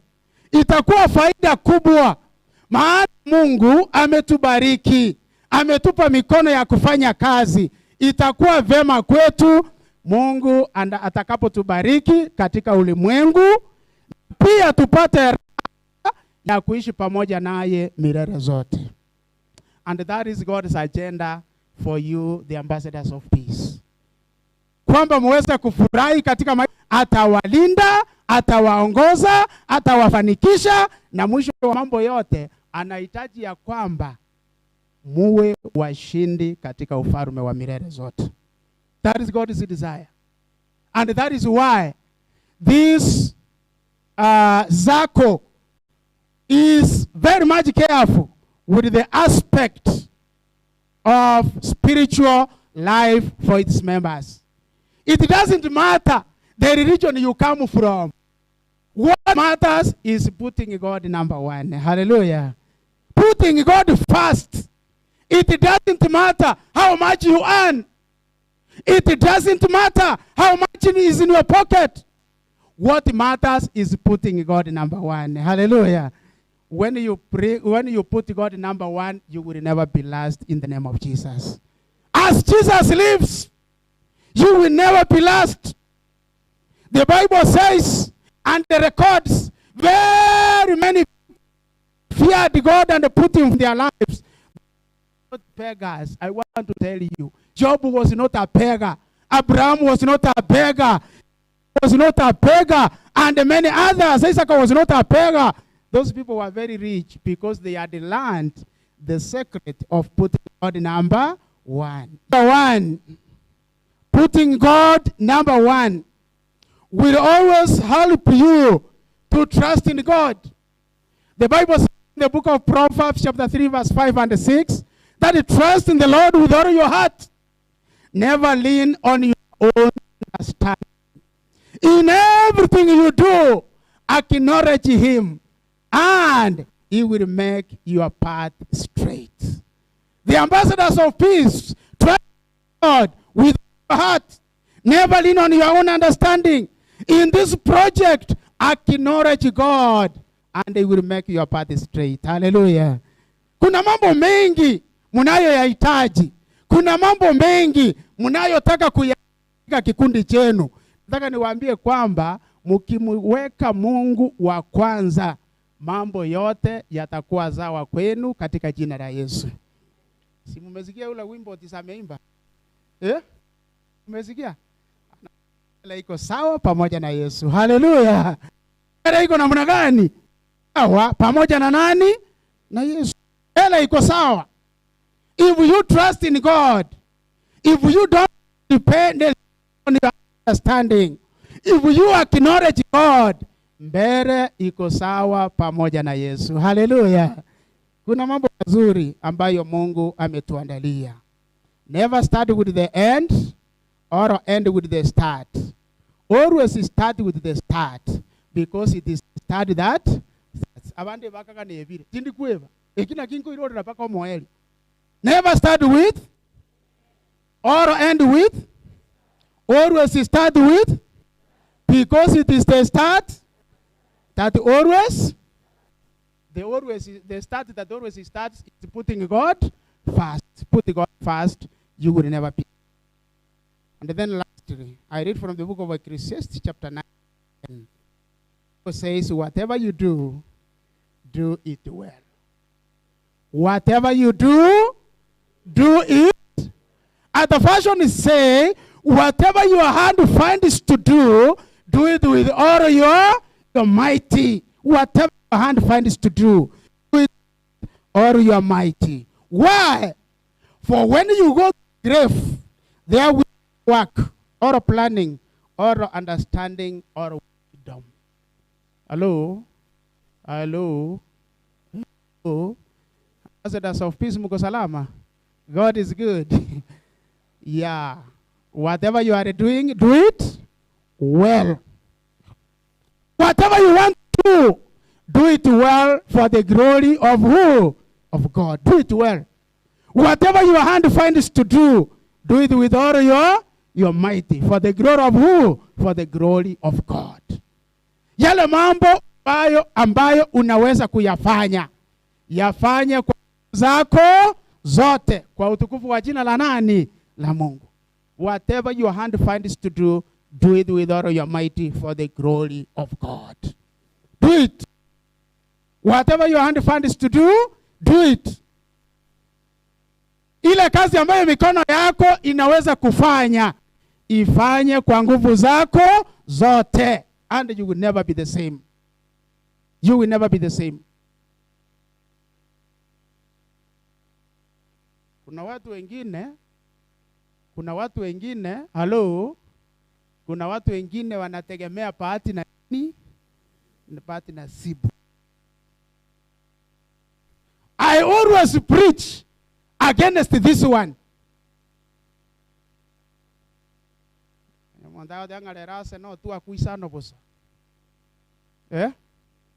Hello? Arerase na tu akuirenga.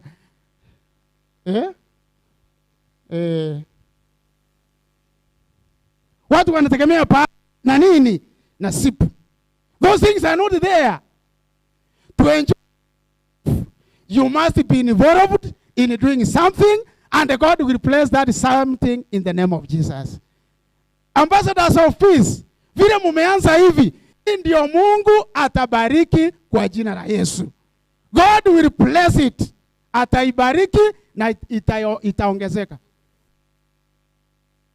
God will never bless it. You will be the same, and you will be even better than you were yesterday.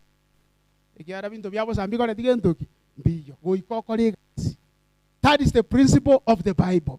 You must work. That is why Solomon says that whatever you do it well. For when you go to the grave, there will be no work, or planning, or knowledge, or what. Those things will not be there. Yes. Fanyeni kazi, ungali hai. Ungali na nguvu, fanyeni nini? Kazi. If it is saving, save now. Save now. When the rains will come, you will have something to help you. Hata Mungu anaangamiza kila kisasi cha Nuhu, alifanyaje wasomi wa Biblia? Wanyama wangapi waliingia kwa safina? Wangapi? Wangapi? Wawili. Na baada ya gharika nini ilitokea? Wale wanyama ambao walikuwa wameweka safinani ndio waliokoa kisasi. Hello? Yes. Save something when the time is right. Save something when the time is okay. Because a time is coming when you will need something to help yourself, and it will be difficult if you never saved. Do this positively, do this willingly, do it with all your heart, because where we are going, there will be no saving in the grave. Saving is when? Now. Do it, and God will bless in the name of Jesus. God deserves your best. Whatever you are doing something in the course of your life, God deserves your best. If you are doing something, do it to your best, and God will bless it. Because you have not come empty-handed, I want to announce that may God bless the ambassador of this limited circle. God expand your territories for his own glory. Mungu na aweze kupanua mipaka yenu, aweze kuwaongezea, ili mtakapoendelea kufanya kazi hii, zaidi ya mambo yote, jina lake Mungu wetu lipate sifa na utukufu, na nyinyi katika familia zenu muweze kubarikiwa, na zaidi ya duniani muandaliwe kwa ulimwengu unaokuja katika jina la Yesu.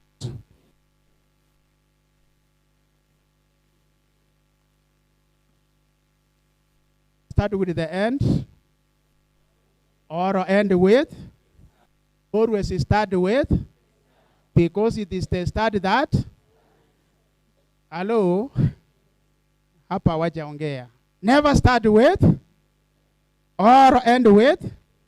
Always start with, because it is the start that always, and that start with which starts is putting God first. Hata wale ambao yaoa, put God number. Hello, mwage chukua. We don't have singles here. Put God first, and it will be okay with you in the name of Jesus. Hata wale ambao wameoa, ikiwa unataka familia yako iendelee vizuri, put God, and it will be well with you in the name of Jesus. May God bless the leadership. May God bless the members. It's my prayer for you in Jesus' name. Pastor Bisera, naomba usimame ili uweze kuomba tunapomaliza programu yetu. Naomba tusimame zote kwa heshima kubwa, ili pastor taomba na mimi niombe. Shall we pray? Our most gracious Father, we want to thank you so much for a great information that you have brought into attention this circle that we need to start with you.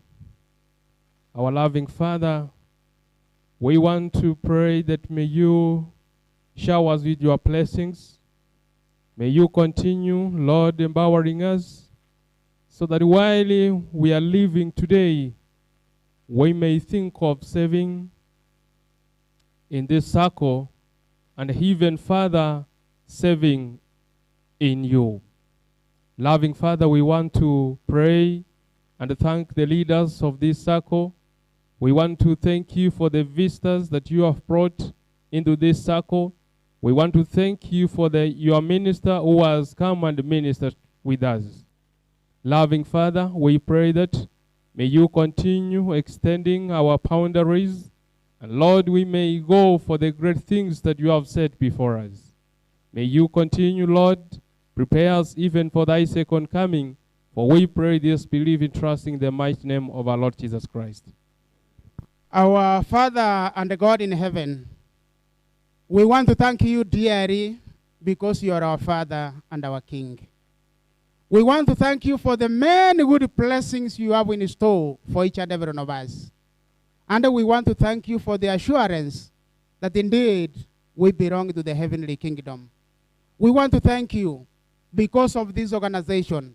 We want to thank you, Lord, because they have committed themselves to walking with you. And because of this choice, Lord, I want to pray that you may never leave them at one time. That in every step they make in their plans, Lord, you go with them. And above all, you give them success. And not only success, but a good success for the glory and the honor of your name. We want to thank you for the families they represent. We want to thank you for the leadership. And we want to thank you, Lord, for the commitment that as they endeavor in everything, Lord, you be with them. And above all, you help them to make the right choices, because by choosing right, they will get to the right destination. We want to thank you, Lord, because of the leadership of our nation. We want to thank you for the Mheshimiwa who has just come.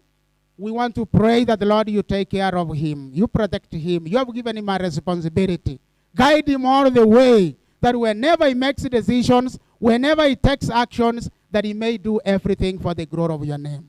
We want to pray, Lord, that you cover us by the blood of Jesus Christ, that when you come again in the clouds of heaven, we may not only be members of the Ambassadors Circle Limited, but we may also be members of the heavenly kingdom. It's a prayer in Jesus' name. Mungu na wabariki sana.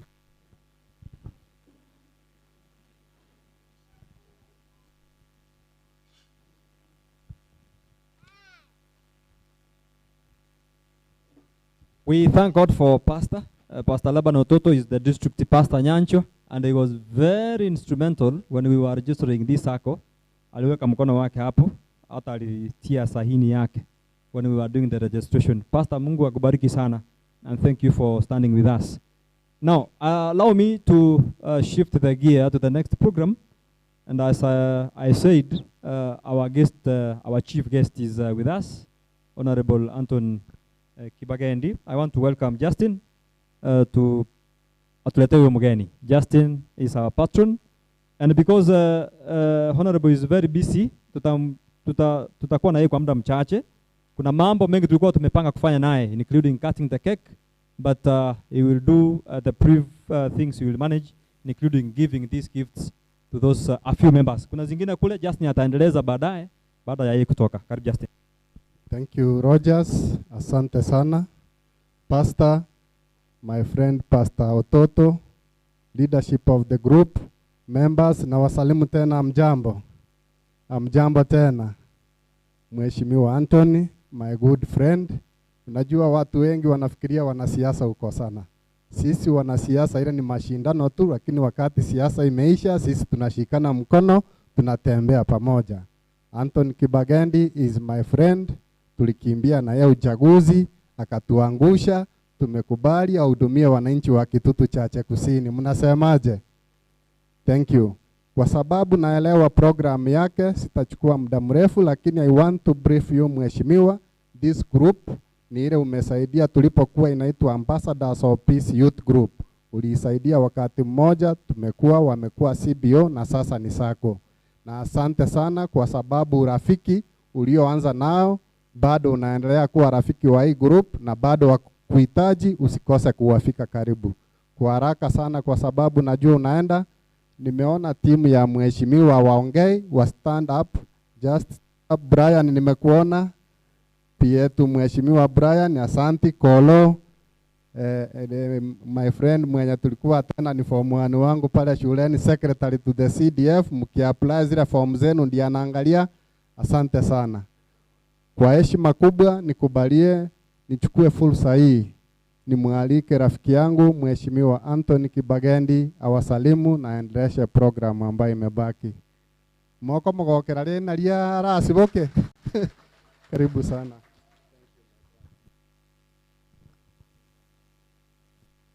Yes, good afternoon. God is good and all the time. Asante. got another one today. God is good all the time, and all the time God is good, especially now that we are launching the Ambassadors of Peace. Nina furaha sana kuwa hapa siku ya leo, na pastor nashukuru sana. I have learned today that you don't start with the end. You start with the, because it is the start. Asante sana. You always start with God and everything else aligned. Pastor, for the wonderful sermon. Jambo ya pili, viongozi wa sako hii yetu, ndugu yangu Rogers and the other leaders ambao nitembelea ofisini kunialika kuja kwa this function, na nikawaambia kwamba siku tutakuwa na launch nitatembea niwasalimie briefly. Luckily today we have so many functions. So I have come from about 3 churches. I started at 6:30. Nimemaliza makanisa, nifike Ambassadors, niende 2 other graduation parties. Kwa hivyo tunashukuru Mungu kwa kuendelea kutupatia uwezo wa kuweza kufikia watu wetu. Niwaambie kwamba saving ni kitu ambayo iko katika Biblia. Ukiangalia katika Proverbs 13:11, Biblia inasema dishonest money, pesa ile umeacquire inappropriately, huwa inaharibika haraka, lakini ukiweza kusave little by little over time, fedha hiyo inakuwa mingi. Na hata ukiendelea kusoma zaidi katika Proverbs 20 inasema a wise man anaweka kitu kidogo kwa savings for a rainy day. Kwa hivyo hata Biblia inatu encourage lazima tuwe tunafanya savings. Na vile mnaniona mimi hapa, Justin anajua story yangu sana. Nilianza chini kabisa katika biashara, nilianza kidogo, and because of my consistency in the 2-3 circles that I belong to, out of that consistency, nilikuwa na borrow from here, borrow from the other, ninaweka pamoja, nina acquire kitu ile nataka inanisaidia kwa biashara. And that is how I have grown.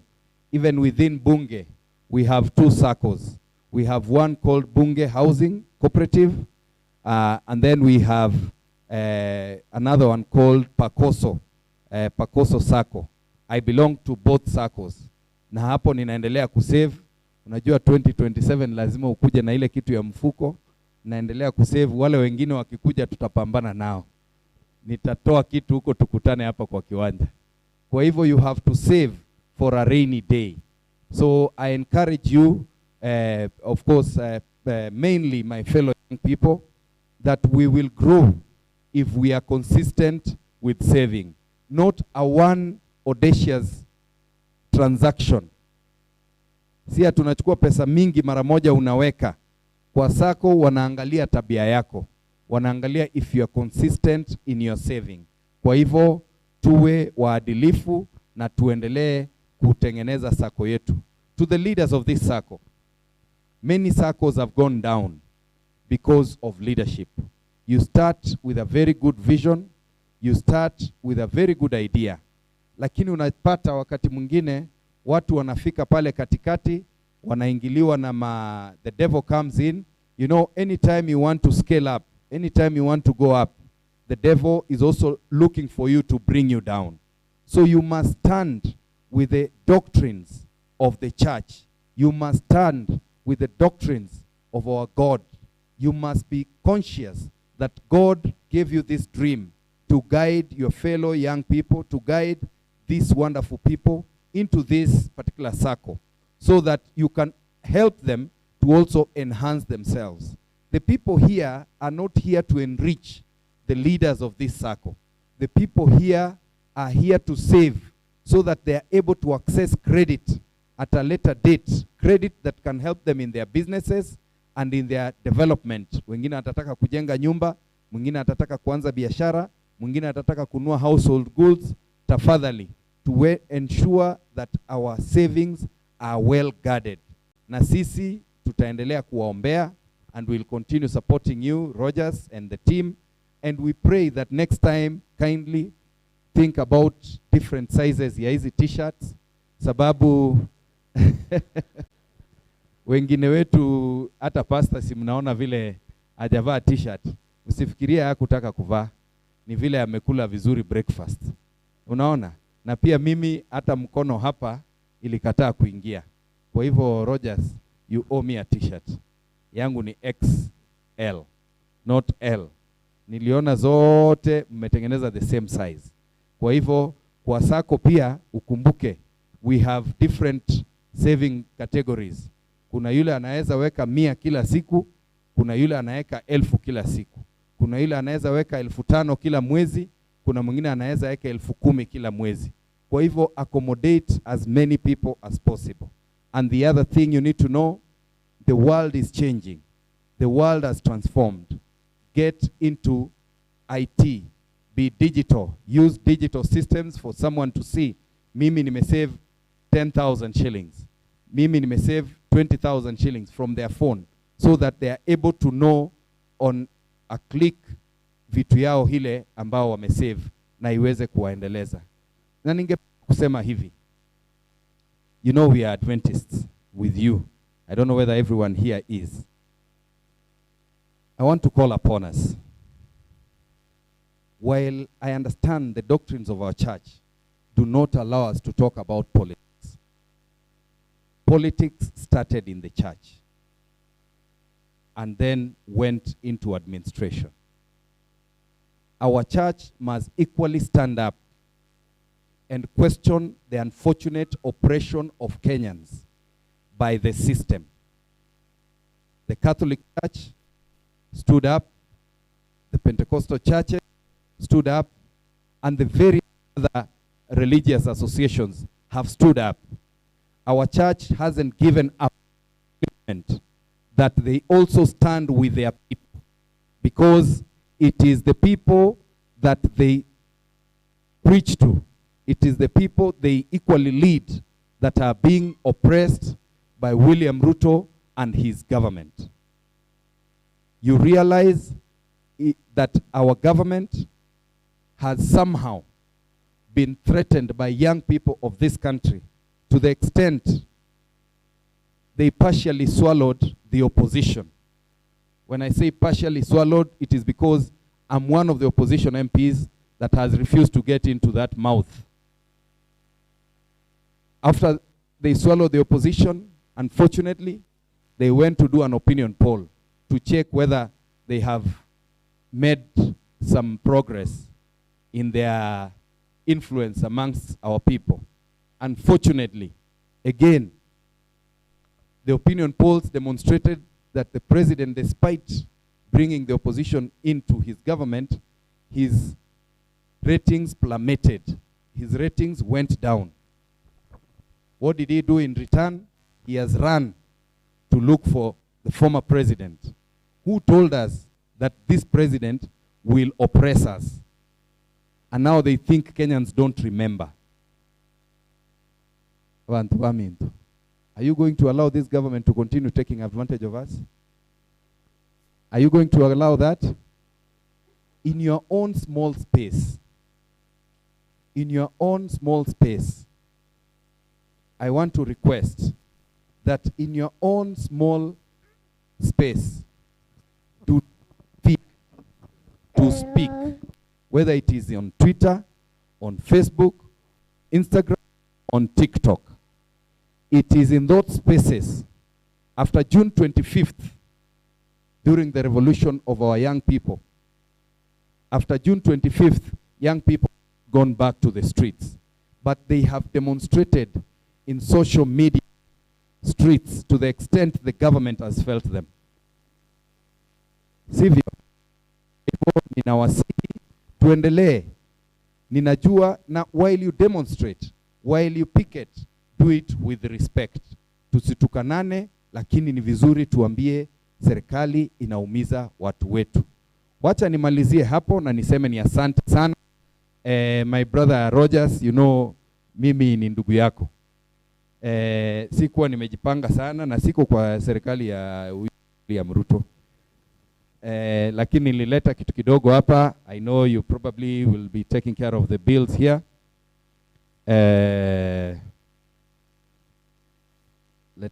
Hii nashika tu na mkono, si ya kikapu.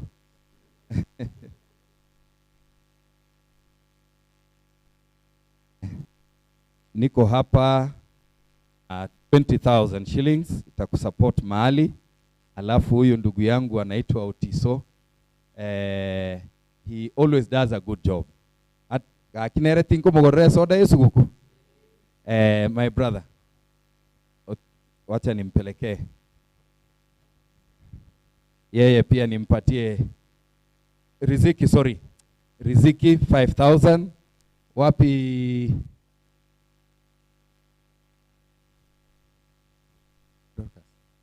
Yeye yuko wapi? Nyanchwa Dorcas kwa ndio iko hapa. Nomura na kimogo smairiga. Nabona arora abantu aba mbari kigenzi lakini abantu baminto. Gakina inu moko nyora kende. Muri nerego kirogoro. Asante sana na inu nchumonyore gento keke. Asante sana 5,000 shillings. Mbia mono. Wacha nimalizie hapo sasa, utaniambia the next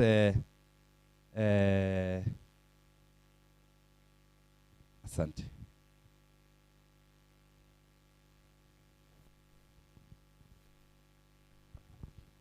Mheshimiwa atatusaidia kuzawadia hawa wenzetu just a sample of a few. Nianze na Wilfred Keombe is the top referrer of Nairobi region. Okay. Wilfred Keombe. Tachukua picha hapa na mheshimiwa. Huyu Wilfred namjua kutoka Nairobi. Actually walikuja pamoja kunialika katika hafla hii. Asante sana and keep doing the good job. Asante sana. Utashika tuangalie ile kamera pamoja. Asante sana. Thank you sir. This is Elisha Moraira. Exceptional leader of the year. Exceptional leader of the year. Moraira Elisha amekimbia kidogo kwa duka. Alafu tuko na Richard Omwenga. Hii kitu ikuwe na gender sensitivity. Iko. Okay. Iko. Richard Omwenga is the top referrer for December. Richard Omwenga, you're doing a good job in your referrals. Amefanya kazi nzuri for December. Angalia kamera. Asante sana.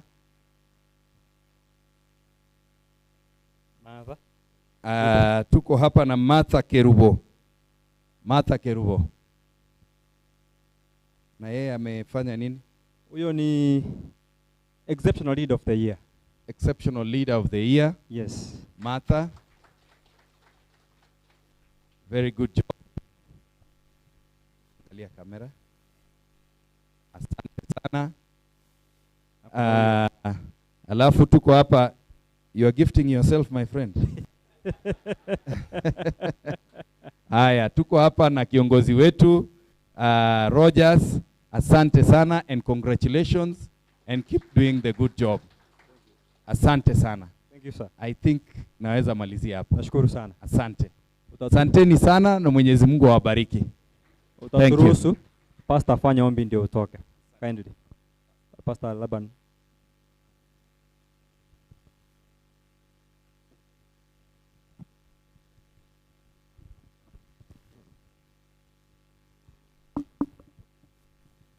Okay, tuombe. Baba yetu na Mungu mwema uliye mbinguni, sifa, heshima, utukufu na mamlaka ni vyako leo na hata milele zote. Tunakushukuru kwa sababu ya umbali umetuleta kila mmoja na mambo mazuri ambayo umetuandalia, sio tu katika maisha haya bali na katika maisha yale yajayo. Nakushukuru kwa sababu ya Mheshimiwa Anthony na kazi zake zote. Umempa majukumu ya kuwaongoza watu wako Naomba umulinde anapoingia na anapotoka, umbariki yeye pamoja na familia yake, ili na watu wale wote anaowatumikia wakaweze kukushukuru na kukuinua kila mara anapowahudumia. Sasa mulinde anapoondoka kwa shughuli za siku ya leo, ubariki kikundi hiki kikubwa ambacho kimekuja pamoja kwa lengo uweze kuwafanikisha katika jina la Yesu aliye Bwana na Mwokozi wetu. Amen. Thank you, Pastor. Thank you, Mheshimiwa. May God thank you for the generosity. I want to welcome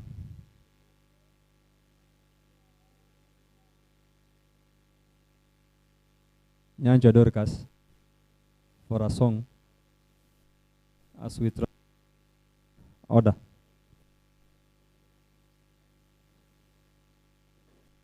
Nyanja Dorcas.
What happens after this? Amjambo lakini. Ile harufu unajua imeisha, ile ya chakula. So what happens? Kidogo tu. Tumeruhusu mheshimiwa ametoka kwa sababu alikuwa anakimbia mahali. And our pastor will also be leaving because kuna mahali anakimbia. So watakapomaliza kuimba tutakuwa na hafla fupi tu ya kumalizana na hizi gifts ambazo mmeona hapo, wenyewe wazipate. Ni wengi tu walikuwa wapatiwe, ilikuwa wapatie wote, but we sampled a few and then we have some certificates na kuna keki tutakata, then tutamaliza tuende kula lunch. Fortunately kuna mgeni mwingine ambaye ameingia, tutampatia airtime ya 5 minutes. Mgeni mwingine ambaye anaitwa Kevin Arwasa is one atajiintroduce atakapofika. Tutampatia 5 minutes then tumalize shughuli ya leo. Karibu sana Dorcas.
Iminwa ya mwanya bantu, onda kwa nemenwa, iminwa ya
Asante sana.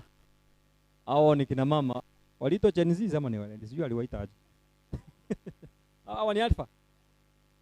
Nyinyi ni alpha. Hallelujah. Thank you so much. We thank God that you are part of us, and it's not in vain. As I told you, mgeni mheshimiwa ameingia.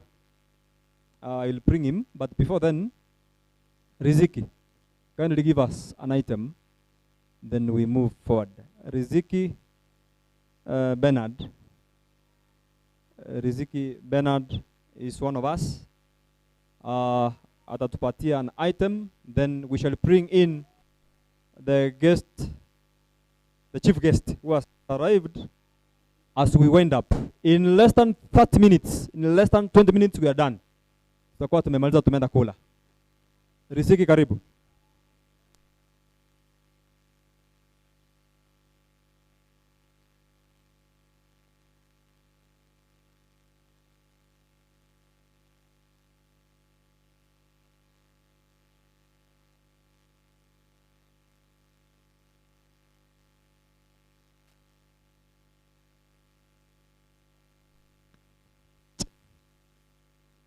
Tigango totera korasi.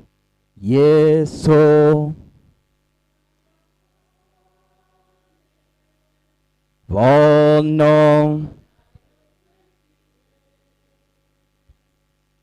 Go to nyano mone non. Natigire.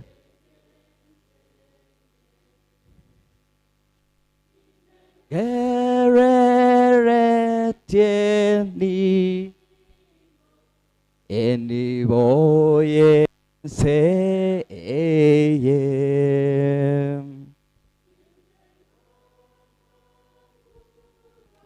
sorry Nyasaye Mheshimiwa Rasatareke Nonya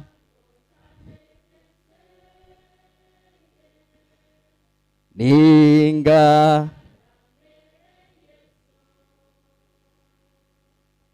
Mecha Ninde Mereria Sore Emecha Gento Connected. Naira mbuya mondo ninyore bionsia sore. Praise the Lord. Asante sana. Kwa majina naitwa Bernard Riziki, kwa wale hamunijui. Asante sana kwa uongozi wa Isako. Ndugu yangu Rogers alinialika sema, kwa sababu hata kama nilikuwa shughuli nyingine usiku nikasema nitajaribu nifike. Again tekeiga igoge kuruko impact lives in a more positive way, and that is why the song I'm going to do, it is encouraging us. Nga sobo gimobotomenyete aseke gionsi ogokora, just try to impact life. Geko gerobo gimobono bwenge teyo yo minongo bogimobo goboro bwenge tema gokora maya kore moyo. Yes, that is our role as Obogumoboiga. There is no another business, and I believe Ngesake is going to impact us Amagimaito, our economical life. Egere tomenyo Bogumabole with value. Bogumobo no bwenge, that is the song I want to do in a very special way.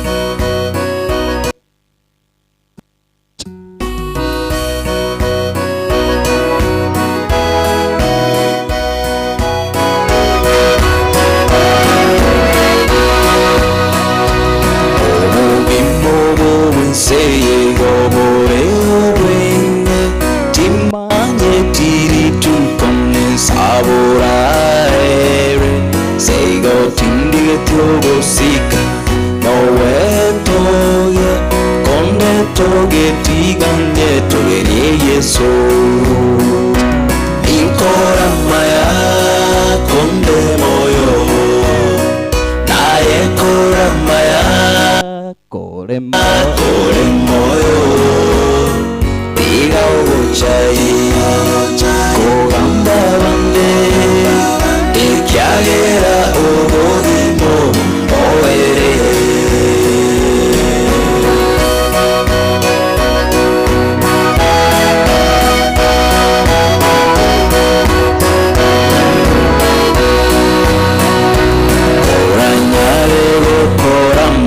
seabamunno bakowere mu basuko baroje osunte utarachekero batarore owokonya kwao na uwechanda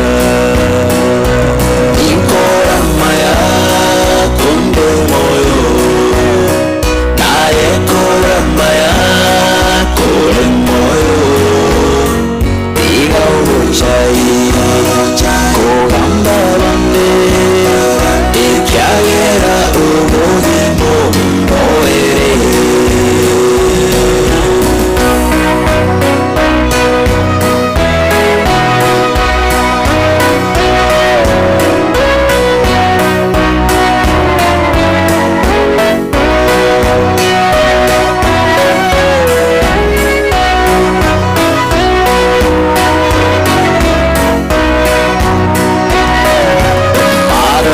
how mighty you can be, and no matter the achievement you can make, strive to make one soul to smile, because all is vanity.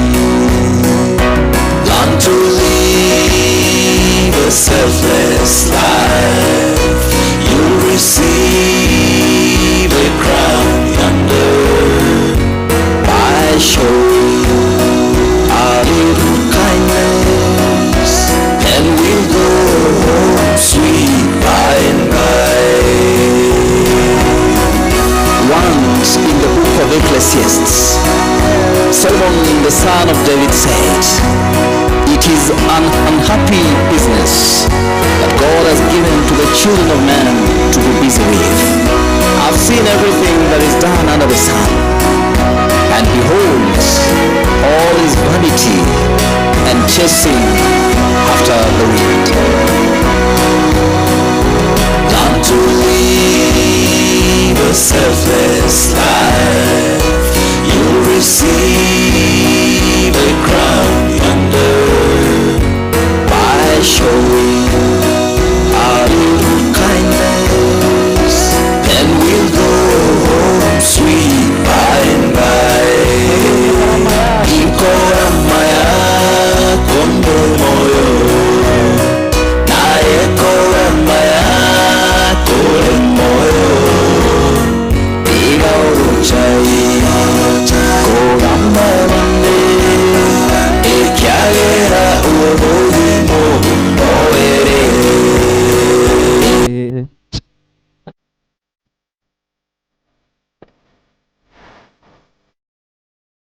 Bwana ukuu, kami tu sasa taimba hiyo mabingia, let's sing all of us.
One, two. Tusimame sasa, we celebrate this circle. Tupene tiansi. Timokia maboko iguru, we celebrate the launch of this great circle.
So that is Bernard Riziki. Bernard Riziki no mogusi. Age songo lende, songa ko chote lakini no mogusi, neke gusi kimna katerego. Tunashukuru sana Bernard Riziki. We also thank God for Hassan. That's Hassan. Hassan Dan. Hassan Dan was here and he has been here. Tunashukuru sana kwa Dorcas Kwaya, Inuna Bantabaya. Na kuna wale wenyewe Hope Ministers, tunawakumbuka pia na tunashukuru Mungu kwa sababu yenu. So as we gravitate towards the end of it all, mumeona kuna keki imewekwa hapa. Kuna keki imewekwa hapa na kuna mgeni mheshimiwa mbele yetu. Na kuna zile zawadi ambazo tungepatiana. I want to amalgamate this thing before nimwalike Justin ili akamalize hiyo shughuli. Hatutaki kupatia mgeni wetu kazi ngumu. Hatutaki kumpatia kazi ngumu. So naomba zile gifts zikuje hapa. Wenyewe wapewe. Zile gifts zikuje. Wenyewe wapewe. Then mgeni wetu atakapokuja tutamjukumisha tu kukata keki. Atusaidie katika kukata keki ili tumalizie hapo. His speech shall crown off the whole thing this day. Hallelujah.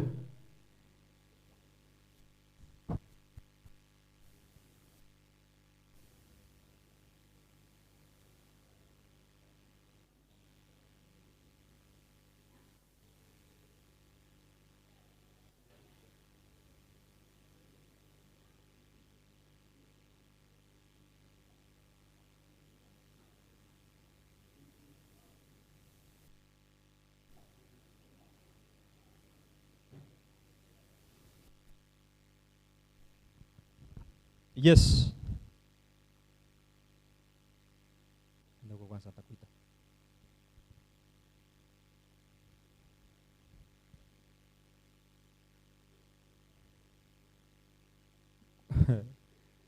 Let me begin with this.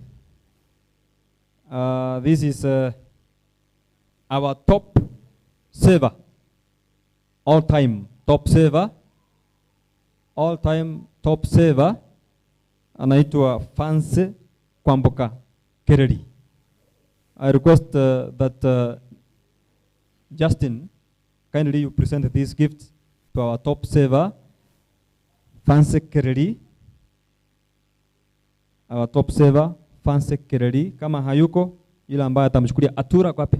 Atura, you can take on behalf, utachukua picha huko kwa bana.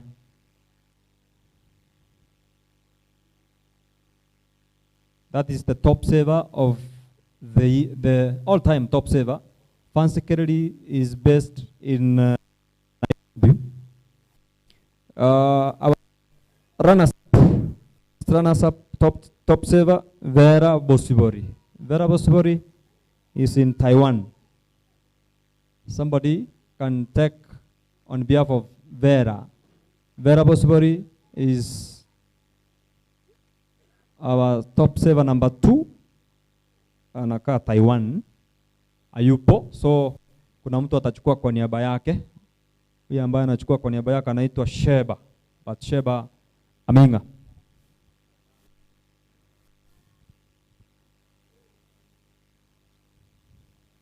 We have saver number 3 anaitwa Beatrice Ndege. Beatrice Ndege is Ndegal. Beatrice Ndege, kuna mtu alikuja kwa niaba yake. She is top saver number 3. Wamekuwa wasichana tu. This is funny. Hao ndio wametangulia. We picked the 3 na wao ndio wamechukua hizo. We have the exceptional leader of the year. Exceptional leader of the year anaitwa Delphine Ontita.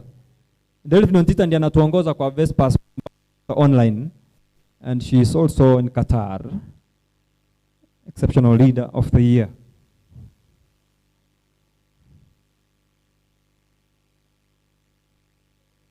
Then we have the top para from the diaspora, anaitwa Mary Tinega. Mary Tinega was coming, but flight yake kachelewa. Husband wake ako hapa, mume wake ako hapa, alichelewa, so atafika by late maybe 24 hours also. Mimi nimesema tu. Amesema mwenyewe amefika Mombasa. So this is the husband to Mary Tinega. Ataichukua hiyo. Hizi zilienda. Then we have a certificate. This is the pioneer member and a crucial role player, Nahashon Orangi. That's our honorary secretary. Our honorary secretary.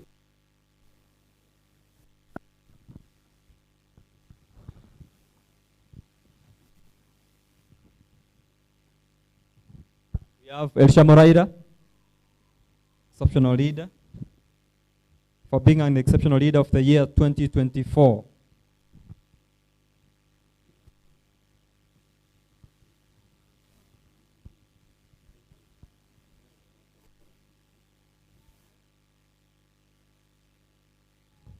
Emily Vosibori, for being a pioneer and playing a crucial role in the development and promotion of the SACCO. That's a pioneer member, Emily Vosibori. Afuatwe na Ida Ndubi. Ida Ndubi, wachukue certificate zao. Ida Ndubi, afuatwe na hawa wako, wale naweka kanda wako. Huyo ni Emily Vosibori.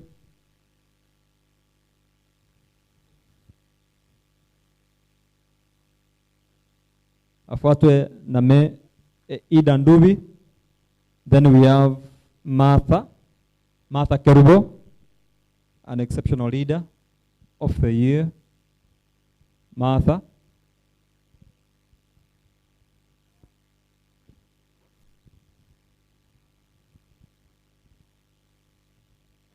Then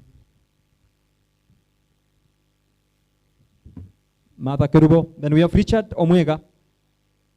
Richard Omwega, one of the top referrers, for being the top referrer for the month of December 2024. Richard Omwega.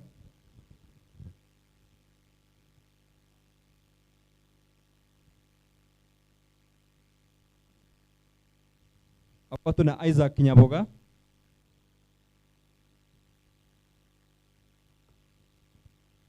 Isaac na Bathsheba Aminga.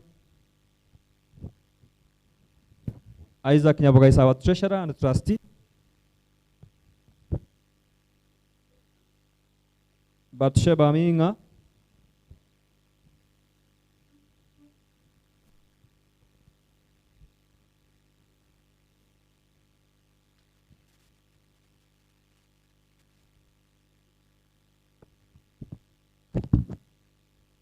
That is all. Thank you, Justin, for standing in. Kiombe. Are you okay?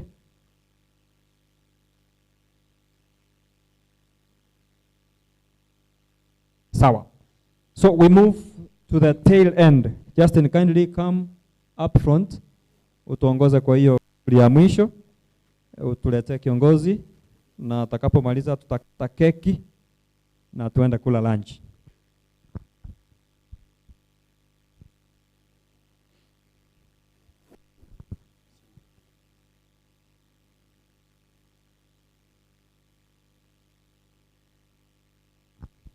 Thank you so much, Rogers, kwa kazi mzuri. Members of the circle, tulikuwa tumesalimiana, tumeongea. There is a one special guest ambaye ameingia. Wengi wanajua jina.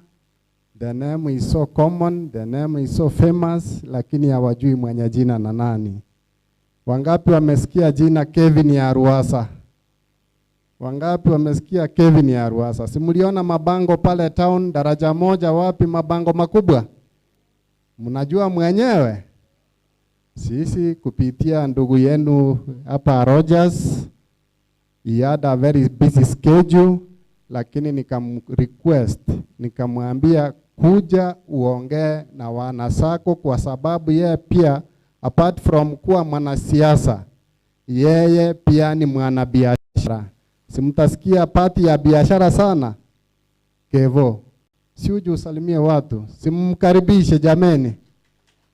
Honorable Kevin Aruasa, nafikiria jukumu lako ni kuwasalimia, wa motivate. You are a businessman. Kutoka hapo utakuja ku award ama Rogers ya to guide what we'll do next. Welcome sir.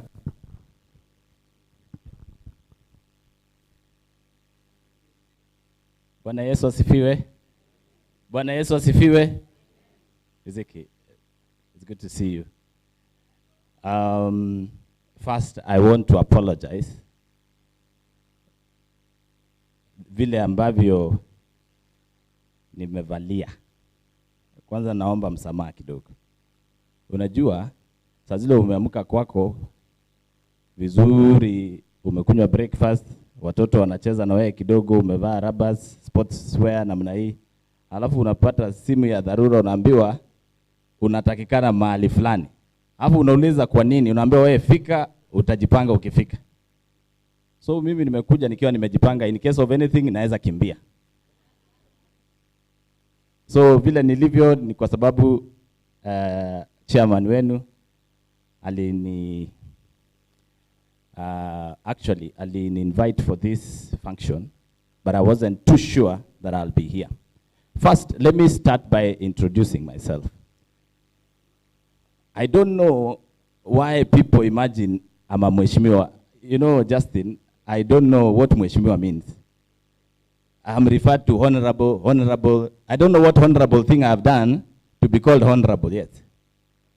So the only honorable thing I've done, I think niko na bibi na watoto na Mwenyezi Mungu mimi namuogopa kama stima kabisa. Sasa that is the most honorable thing ambaye mimi nimefanya. Kwa hivyo kama mnaniita mheshimiwa kwa sababu ya maneno hayo nimesema, Mwenyezi Mungu awabariki. Lakini kama ni hii mambo ingine nasikianga watu wanasema hivi alafu wanafanya vile, hiyo mimi siko hapo. Number 2. Kwa majina vile mmesikia mimi naitwa Kevin Aruasa. Na mimi ni mfanyi biashara. Hapa ndani tuko kabila yote ama ni Wakisii peke yake? Tumechanganya. Kwa hivyo hii lugha natumia iko sawa. Very good. So mimi my second nature ni business. Hiyo ndio kazi mimi nafanya. Na ile kitu nimekuja kushangaa ni kwamba inasemekana wafanyabiashara wale wamesha kusucceed, ni namna gani kwa Kiswahili? Wale wamefaulu, wamenawiri. Eti unafaa kuwa na one pack katumbo kadogo namna hii. Unakuwa mrefu size hii. Unavaa suti kutoka asubuhi mpaka usiku ukilala naye kama umefunga tai. Sasa mimi sina hiyo vitu yote. Ile kitu ambaye niko naye ya maana sana ni kitu inaitwa bank balance. Tunaelewana? Kitu inaitwa nini? Kitu ambayo inaitwa bank balance. And I'm here today to encourage nyinyi kama wafanyabiashara. And I have very simple things to talk about. I'm not very young, but I'm also not very old. Hii mwaka, a few days ago, naona nimeingia 4th floor. I'm now on the 4th floor. And I'm told at 4th floor, it starts to get cold. Inaanza kuwa cooler. Inaanza kuwa baridi kidogo. Na wacha niwaambie, ukiwa 4th floor kama huna pesa, baridi itakumaliza. Kwa hivyo lazima ungangane ukuwe na pesa ya kutosha. Ukiendelea 50 nasikia inakuanga ni kama ice. Hii pesa yako ifanye nini? Ikusaidie. And the only way to make money that I know of is enterprise. Ukifanya biashara, guaranteed pesa utatengeneza. Lakini ukiamuka kutengeneza pesa, hautafanya biashara. Sijui kama tunaelewana. Unajua hiyo ni kizungu sasa nasema. Ukifanya biashara utatengeneza pesa. Lakini ukitengeneza pesa huwezi fanya biashara. Sijui kama tunaelewana. Najua nimewakanganya kidogo. And I want to encourage you to go and read one book. Inaitwa Making Money is Killing Your Business. Mtafute hiyo kitabu mahali usome kama mfanyabiashara. That making money is killing your business. The fact that you're making money does not mean you're doing business. But when you're doing business, you're guaranteed of making money. Are we together? Unajua hii nchi yetu na kwingineko mimi najua watu wanatengeneza pesa. Lakini ukiuliza mnafanya biashara gani? Sijui kama tunaelewana. Unafanya biashara gani? Mimi nisikia watu wanileta baada ya kuweka billboard. Mimi unajua niliweka billboard nieneze obomo obwanchani omorembe. Peace, love and unity. Why? Because when there is peace, when there is love, when there is unity, tutatengeneza pesa. Ukweli urongo? So mimi nilianza kuinvest kwa kutengeneza pesa katika Kisii County. And very soon mimi nitafungua kitu mzuri sana huko Kisii. Nitengeneze pesa. Nyinyi mkilalalala poleni, mimi nitaleta kitu na mkienda saa zile mnaenda kununua mnasema kwa yule jamaa na wasema omo obwanja nomorembe ako na etundwari maatari nkoni ale tinga maatari, you will come. Ama namna gani? Now, I just want to mention something about what I have seen here today. So for you to do business and make money, there are certain factors that you must consider. Sasa mimi nawaambia what I have done, what has worked for me, and I will tell you what has not worked. Kitu ya maana number 1. Watu wanasema capital. Nani anajua capital? Capital inamaanisha nini?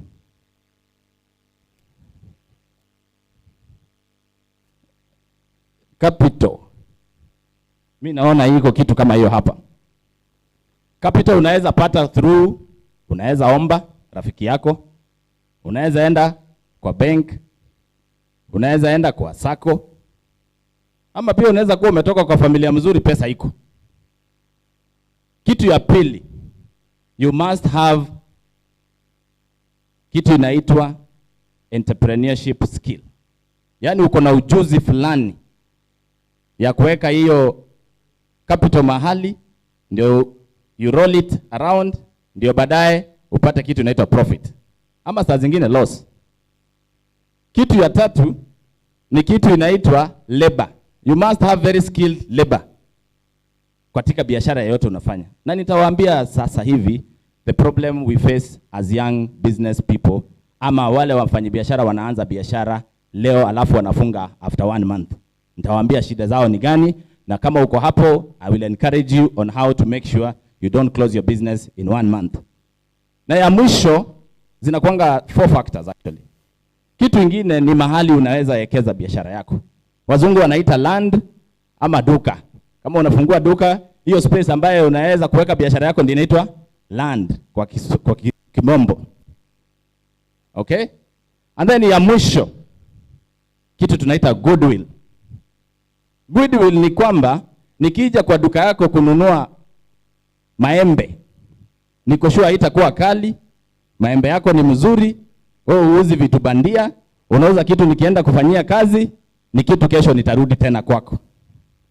Kwa hivyo hiyo ndio tunaita goodwill, that you can be trusted in the business that you're doing.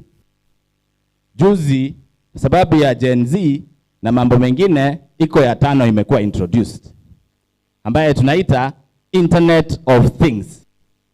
Internet of Things. Ni watu wangapi wako kwa mtandao hapo, wako na hii mnaita nani yako Facebook hapo? Facebook. Nimesema Facebook. Okay, sawa. Acha naona ninyi you're a bit younger. Nani yako Instagram? Niulize nani hayuko? Sitaki kuuliza wewe. Ni nani yako TikTok? Okay, wacha tena niulize vizuri. Nilikuwa nasema ni nani hayuko Facebook? Sasa mimi naona wafanyabiashara mnataka kukua very interesting, na hii kitu inaitwa Internet of Things is very important. It is the only thing that will use to take your business to the next level. Wacha niwaambie ukweli. Saa hizi kila mtu anatafuta vitu kwa mtandao. Hakuna mtu anakuja, mimi kwetu pale Mosocho. Nikipata vile naweza weka order, iletwe mpaka kwa nyumba, mimi nitakuja kufanya nini daraja mbili?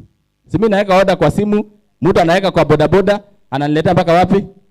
Mpaka kwa nyumba. Na hata ni charge hata an extra fee. Wewe mwenye unangojea mtu kwa duka utangoja jioni, hakuna mtu anakuja, lakini vitu watu wengine wanauza kwa sababu wao wame-embrace internet. Tunaelewana? So nimewapatia vitu 5. But that's not enough. Let me just say something very small about SACCOs. And I want to believe that this SACCO that you have formed is a business. And because it's a business, I would want to encourage the following things. Number 1, nobody wants to start a business to close it. Hii biashara mmefungua, nani yeye amefungua ndiye afunge kesho? Hakuna mtu. So you open a business so that it can grow and become bigger. So the first thing that you must do, make sure your governance and leadership iko sawa. Uongozi wa SACCO yenu ikuwe imara na ikuwe sawa kabisa. Governance and leadership ikuwe mzuri. Na kama hamuna experts, mtafute experts wa advice vizuri, msije mkafanya kitu ambaye kesho itakuwa ni scandalous, inaleta kelele, inafanya nini, mharibu a big dream that can be able to help the people of Kisii and even the whole country at large. Kitu ya pili, financial management. You must ensure that you manage your finances professionally. Sitaki mkifanyia wakati ya audit unaulizwa hii mwaka mmefanya namna gani, mnaanza kuangaliana. Mnakuwa na audit queries, hakuna mtu anaweza jibu swali. You must be professional enough to manage your finances properly. And if you can't do it, you can do what we call outsourcing services kutoka watu ambaye wamefanya hii kama profession, wawasaidie mkuwe na structures very strong to keep your business going. Ya 3, SACCOs is about members. You must ensure that your members are comfortable. You must make sure, as a SACCO, your members are your first line customers. And your customers are number 1. So you must make sure the service delivered.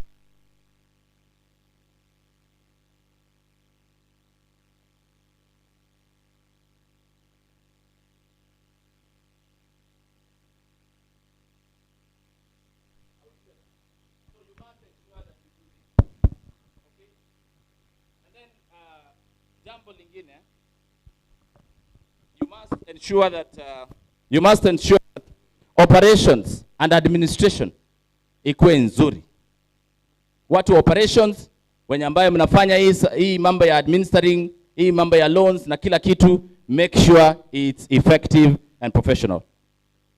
Now, the second last, mambo ya growth na sustainability.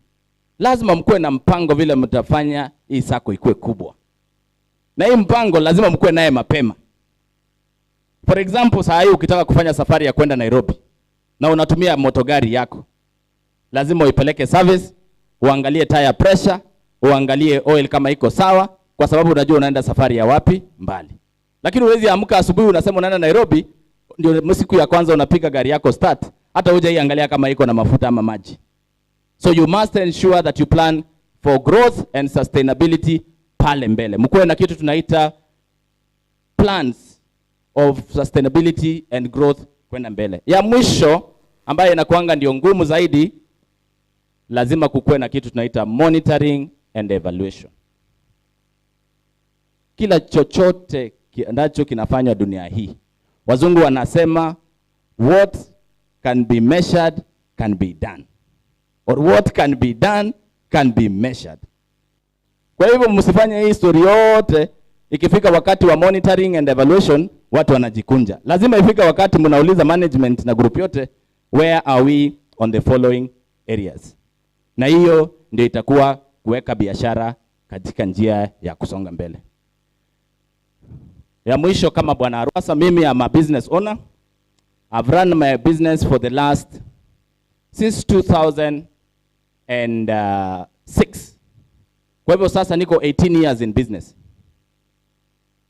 And one thing I've learned in my business for the last 18 years is that you must continuously keep improving yourself.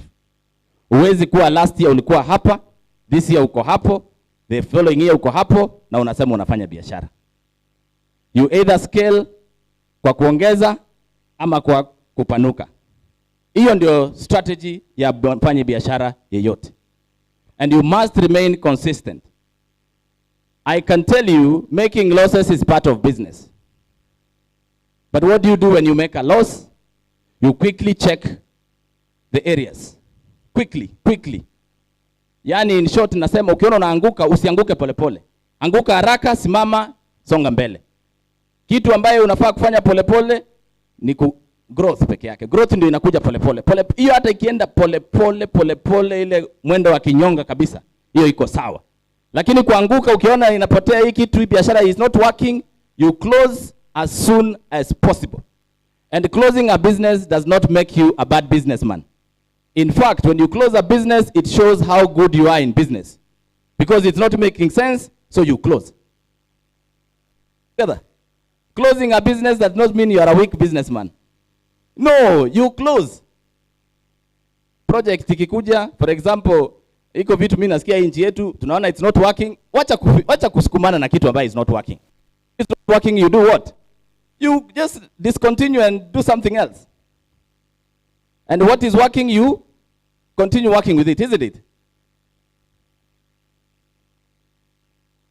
La mwisho. Ukifanya chochote kama mfanyi biashara, you must make sure everybody wins. And for me, winning means widely shared prosperity. Widely shared prosperity means ukikuja kwangu kununua kitu, sio lazima tukue 50-50. It can be 80-20, it can be 10-90, lakini siamini 100 kwa 0. Wewe kama unajua unauza kitu mbaya na unajua hiyo ni makosa. Lakini kwa sababu unajua wewe umenunua kitu mahali, unajua ile pesa unatengeneza, as long as customer anafurahia, wewe tengeneza pesa. But make sure everybody wins. This is the customer, wewe mfanyibiashara. Okay? Wewe kama mfanyibiashara upate yako, mfanyikazi wako apate, na yule amenunua kitu kwako aende kama ameridhika. Ukifanya hiyo mambo tatu, I can guarantee you, as long as you're doing the right business, you will flourish na utasonga mbele. So mimi, I just want to encourage you that you should push on what you're doing. My area of specialization, mimi nauza mafuta, nauza mambo ya magari, nafanya mambo ya technology. Mimi sio wash. Kwa wale ambaye mnashangaa kijana anakaa mdogo hivi na anasema hapana. Mimi I do biashara ambaye inaonekana. Hii mambo ingine story mingi, hii kelele mingi, wewe tupigane kelele tukikutana kwa bank. Tusiongee mambo ya hapa kwa ground ati yo kelele. Ukitaka tuongee mambo ya biashara tukutane kwa bank. Pale ndio tunajua ni nani anafanya biashara na nani anafanya mchezo. Kwa hivyo nataka ku encourage next year, make sure you push in terms of business. This is what can change our country. Serikali iwezi ajiri kila mtu dunia mzima. You have employed more than what the government has employed. The government only has about 2 million employees. In this room, I saw you are about 500 members. Assuming kila mtu ajiri watu 4. Hao ni watu ngapi? No, nauliza ni watu wangapi? No, tell me how many people are this? Sasa wafanye biashara 54.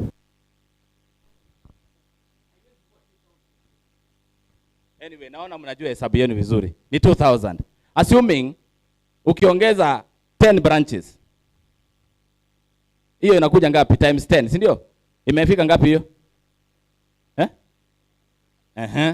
Haya, assuming umeongeza employees badala ya kuwa 2 wamekuwa sasa 6. Inakuja ngapi?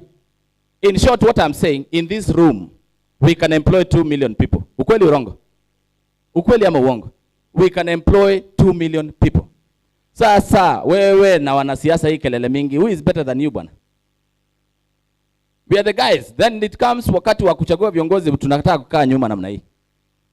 Wafanyi biashara mkue mstari wa mbele wakati tunatafuta viongozi. Nyinyi ndio mnafaa kusema direction ya uongozi inafaa kwenda namna hii. Because sisi tunataka kushape biashara katika nchi yetu na kaunti yetu ili tuweze kusaidia wananchi kwenda mbele. Sasa kwa sababu ni wakati wa Christmas, nimekuja nikapata iko marafiki yangu hapa wamesha perform. Unajua nimeambiwa siku hizi ukisimama mbele ya watu, mara uwezi toka bila kuacha kitu. I don't understand. Sasa mimi nauliza mmefanya kazi gani na wapatia pesa?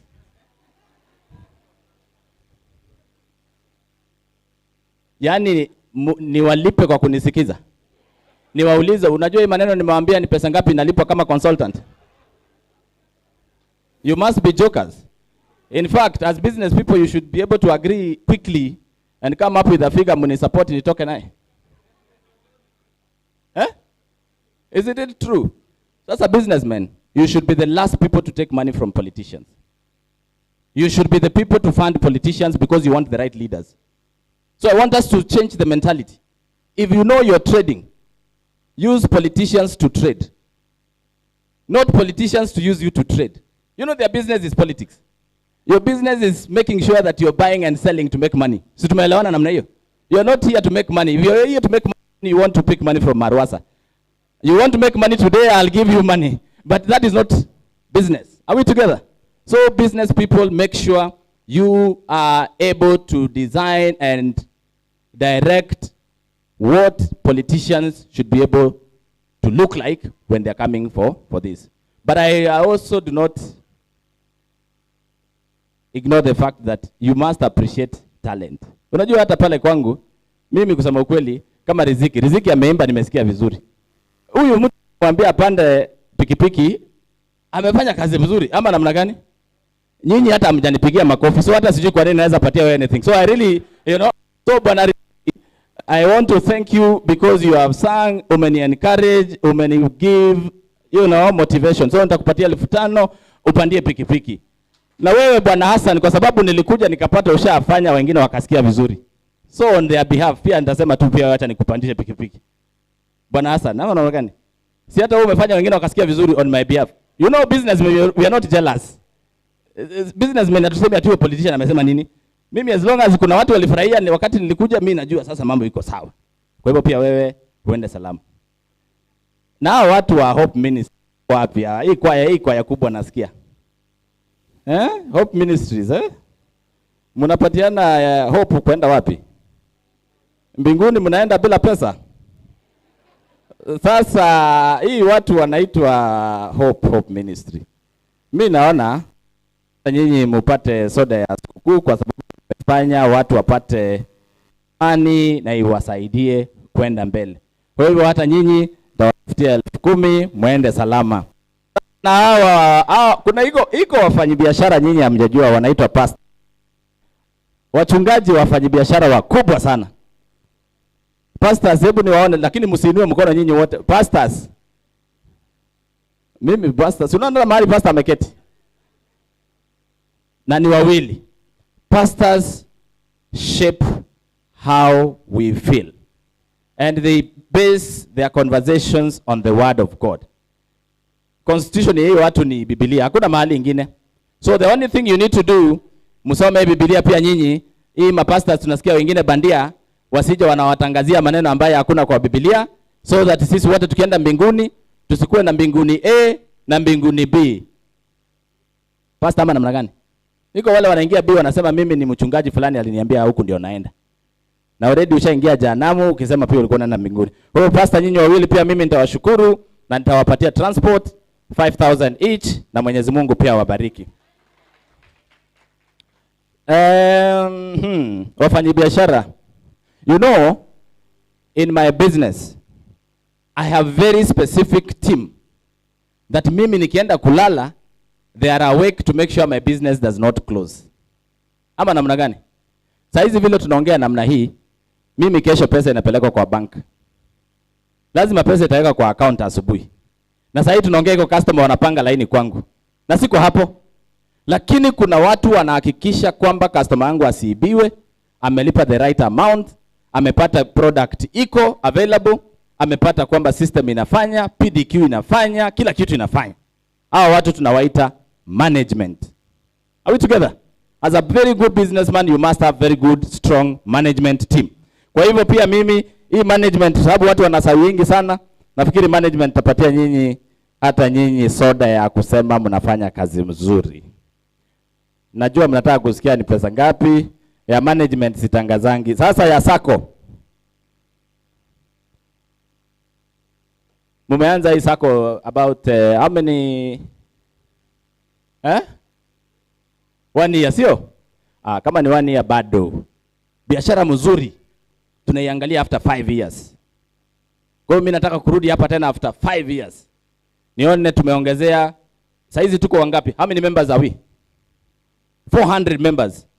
What is your metrics? Your escalation matrix. Every year mnataka kuongeza wangapi?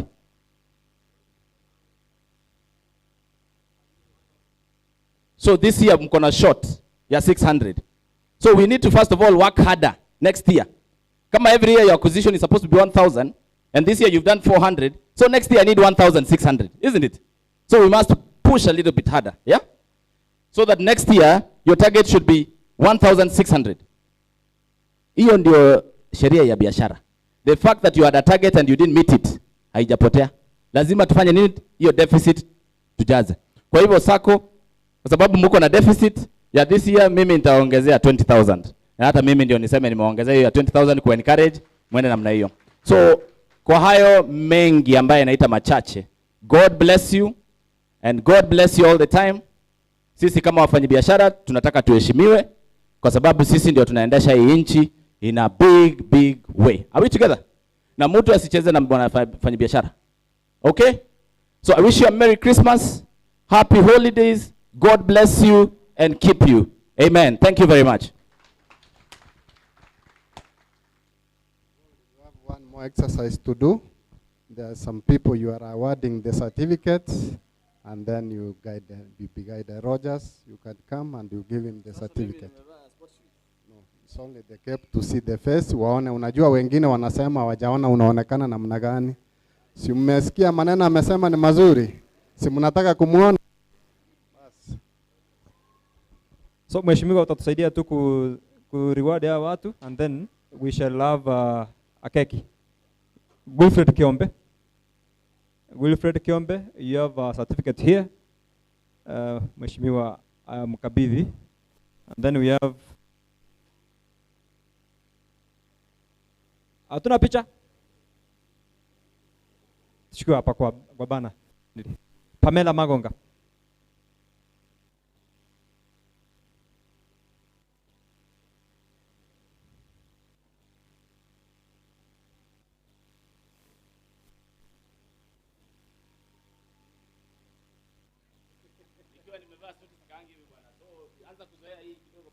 Pamela Magonga is very instrumental in our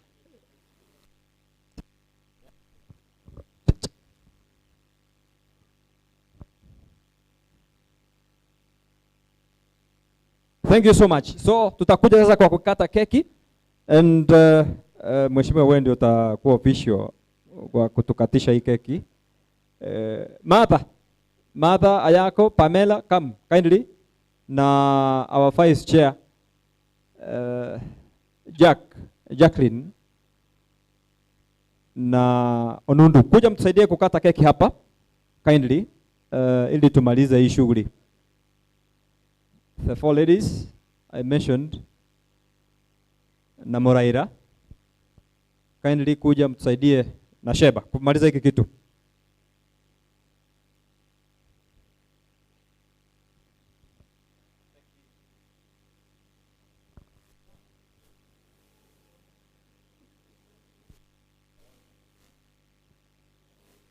Nashukuru kwa nafasi, na baada ya kusherehekea tunataka kula.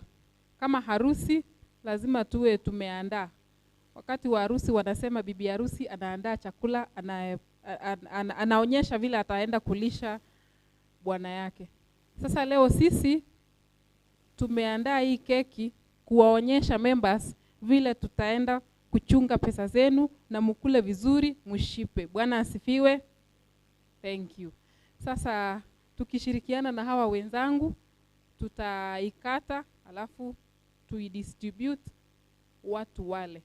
Nataka ni muombe Vice Chair atuombe ndio tukate keki.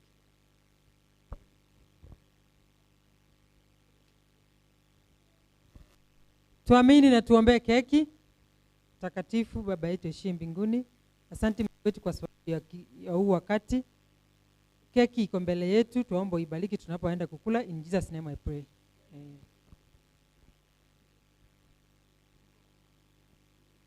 Tutajaribu kushika hiki kisu sisi wote. Naona chairman anahepa. Mgeni wetu mheshimiwa pia ashika. Alafu picha iingie vizuri. Tutakuwa tunakumbushana tukiwa na njaa kwa sako, tunakumbushana hii.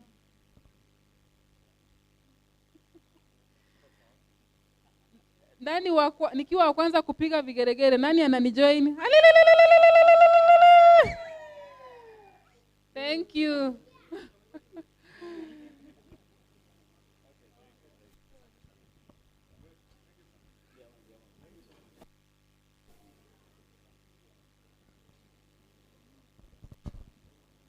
So tunashukuru Mungu kwa sababu ya hilo. As they are on with that cake, sijui kama itafikia kila mtu, but hii ni ile tu mmoja akionja hivyo na wewe umeonja. Sawa, imesemekana kila mtu ataonja. What happens after that? We are going for lunch. Tukimaliza na keki, we are going for lunch. But before we go for lunch, tutachukua group photo hapo nje. Na hizo t-shirt zetu hapo nje tu tutachukua group photo, then we go for lunch.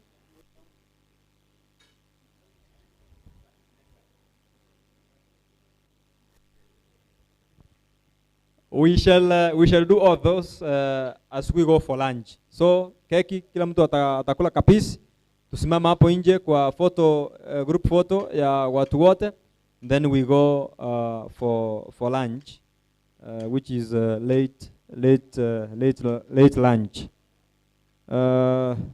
Wanapoendelea kufanya hivyo, again mtaniruhusu tu nimwalike Madam Pamela once again. Madam Pamela, kindly come. You will do the vote of thanks on behalf of the leadership. You will do the vote of thanks. Madam Pamela anakaa Mombasa, and she's one of the leaders, very instrumental in this program. So she will do the vote of thanks. Then akimaliza, Elisha Moraira. Elisha, are you busy? Elisha will say something tumalizie hapo.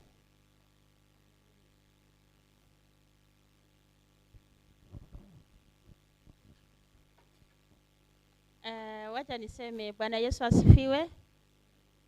Amjambo nyote, mnakaa baridi, mmevaa sweta, mwenye anavaa kuvaa sweta, mimi I'm not in it. I just feel good because niko hivi. Lakini sasa nyinyi ndio mna baridi zaidi ya mimi. Pale tunaishi, it is very hot right now. Hata tukicha hapa, we just come to cool our bodies. Sasa mimi ndio ninasikia joto hapa, nyinyi ndio mmevaa sweta. I don't know. Like that is how it is. Mimi ninaitwa Pamela, ninaishi Mombasa. I've been in this circle from the merry-go-round part of it. Kuanzia saving 50 shillings mpaka where we are now. It has been pressure, tumekutana. Wengi wenu tunaonana kwa majina tu. So leo nimeona most faces. Sijui kama tutakutana huko njiani tuongee ama to identify one another, lakini it's because tunapenda kuendelea. Asako imekuwa, we are here to preach the gap. Wengine tunaenda mbali, wengine tutapaki hapa. Ninaomba Mungu awabariki, awapatie neema na upendo wake. As you go back to your places of stay, pale mumetoka, mukifika salama pia, we shall come back saying glory to God because our day imeisha vizuri. We are all peacemakers. That's why tunaitwa ambassadors of peace. Tuende huko nje tukatafute wafuasi. Let's go and we fish them out so that we can increase the number. Tumepewa challenge here. We were aiming at 400, lakini hatujafika. So nenda utafute mmoja, nitafute mwingine. Just talk about the good thing you are seeing here. Mukiongea vizuri huko nje, I'm very sure you are going to bring many members here. Otherwise, we are here for business.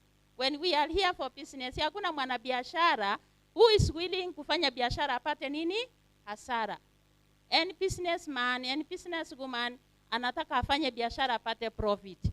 Most of us tumeingia kwa biashara hata kama tumeficha katikati ya serikali, but let me tell you that business is good. Kama uko na yako, nenda ukaishikilia vizuri. Kama unaenda kuanza, we also pray for you so that it can grow. I think I don't want to exhaust everything. Let me give Elisha, you are the one, yeah. Wacha nimpe na yeye nafasi aongee. Mukienda muende salama. Tukutane tena wakati tumeitwa tukuje na marafiki, tukuje wengi so that we can, it's a number, we need a number. Hatutaki watu 10, tunataka a large number. Mungu awabariki nyote. Hamjambo tena.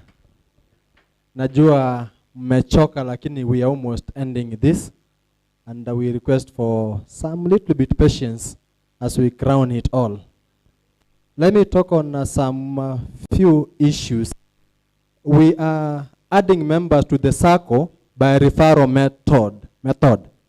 So we are urging all of us, kila unayefikia mwambie kuhusu sako yetu. Umoja ni nguvu, utengano ni udhaifu. Tukishirikiana pamoja, we'll be able to achieve our objectives as a whole. Circles grow because of the large in terms of membership. So we are doing it by referral method. Ukipata rafiki yako, mweleze kuhusu sako yetu. Akikubali, aingie.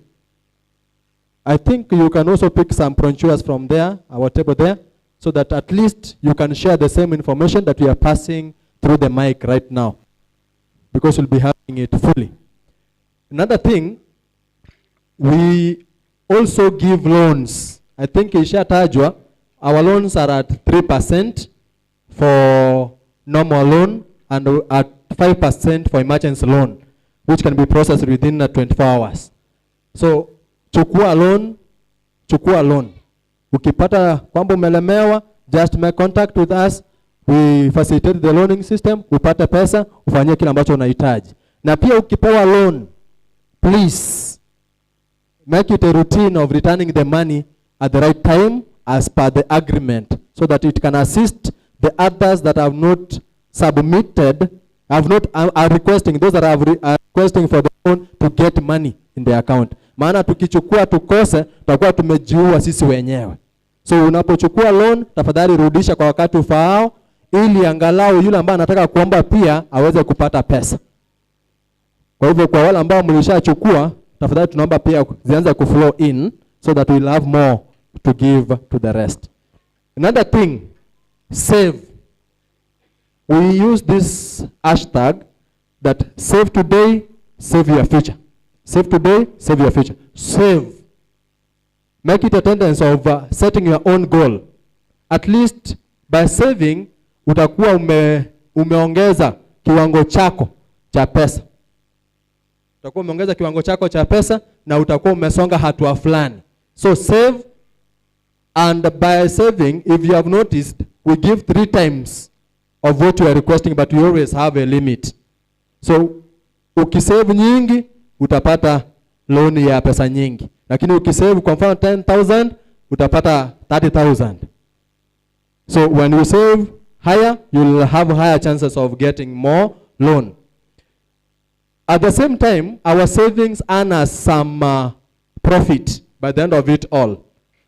We give rebates at 5%, and we also give dividends at 15%.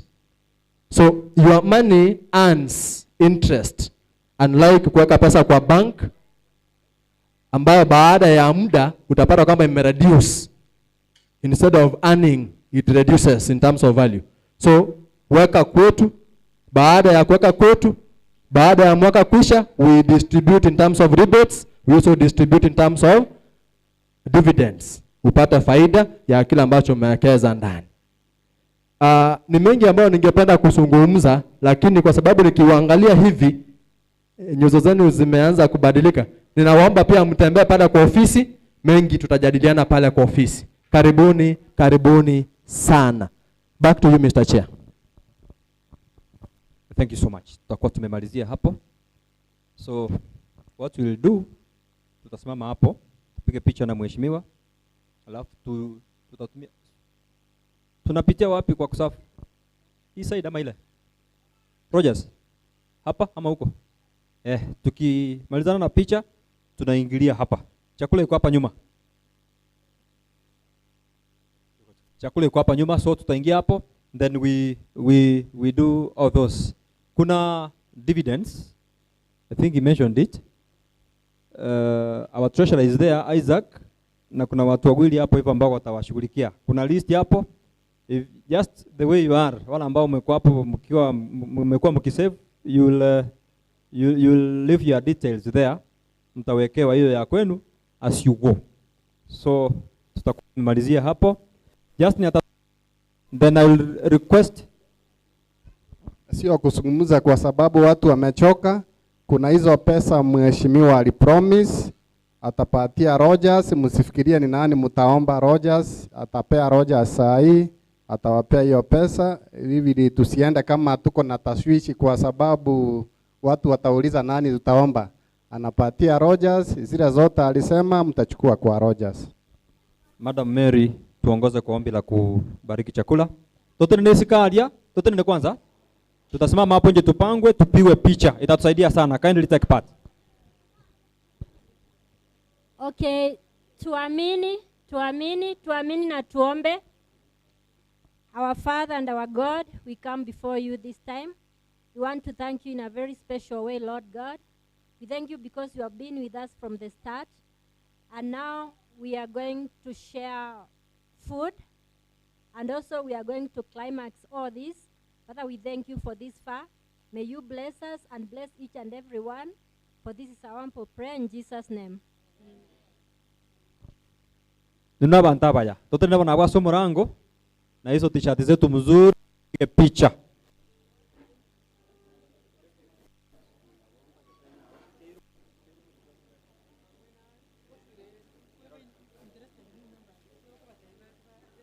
Those new members wala ambao wanataka kuwa members, tukimaliza tunapoendelea kula, mkuje kwa registration desk hapo, you register as new members kindly.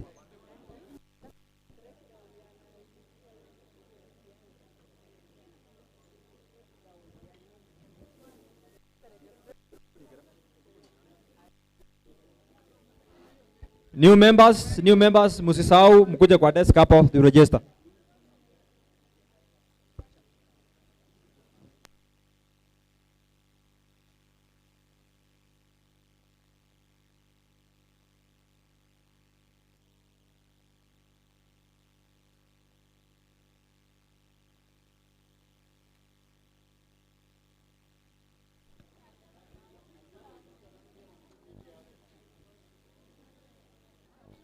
Tupangane hapo. Nimrod anakuja na kamera.